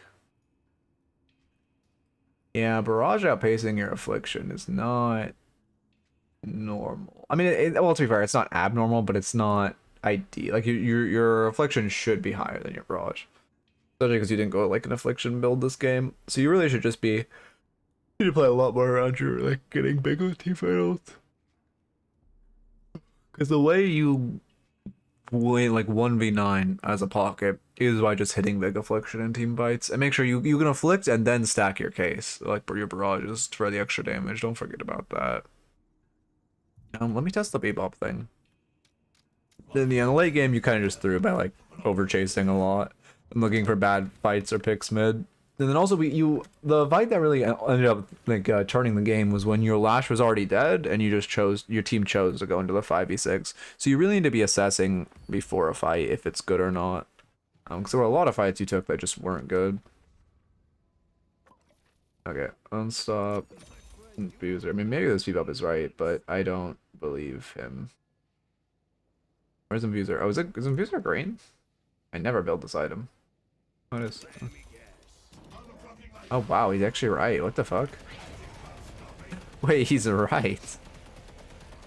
Wait, I didn't even know that. Huh. That is so incredibly strange. What other items can you use in ult? You can use Colossus in ult, but not Infuser. I can't use Divine Barrier. I mean, that makes sense. Yeah, happy to review you. It makes sense you can't Phantom Strike. I know you can't Leap. Well, I guess I should check anyway. Let's check Leap, Nova, Remover. You probably can't Furry Trance. Oh my god, the one thing you can do is Furry Trance in this? What is the rule? What is the rule of what you can use in Bebop? I can't see any conceivable... I can't figure out why these are the items you can... are the actives you can use. I know you can't curse. I'm assuming you can't Arctic Blast. Yeah, fuck it, let's see. to be fair, I know you can't knock down. Anything else you can like self-cast that I could potentially check? I mean, I know you can, but might as well check it. Your Secret Santa. The rule is what would be the funniest. True. Probably can cultist, right? Okay, the only thing you can do is Echo Shard here. Interesting. I don't actually. I put it on my bomb. Okay. Wait, did that cancel or am I just stupid and press parry too quickly? Yeah, turn off no cooldown. Wait, now I can't Echo Shard. Weird, it was only when no cooldown was on I could. Wait, did that affect unstopping or infusing? No, no shot, right? That would be so strange. Let me guess. Flash is your Secret Santa. Turn off no cooldown. Ult. No? Weird. Alright, well let's raid. I probably Skeleton Honey. Let me check who's live though. Yeah, we're raiding Skeleton Honey. Next time Frog streams Deadlock, I'll raid him. For sure. No, I think it's just gonna be Skeleton Honey is my new like default person I raid. Anyway, hope y'all have a good one. I'll be back tomorrow. Probably not watching DLNS unless it ends up being contentious, but I highly doubt it will. So probably just 4 more free coaching sessions. Really need to get that self-auto review guide out. And yeah, I hope y'all had a good one, and I will talk to you guys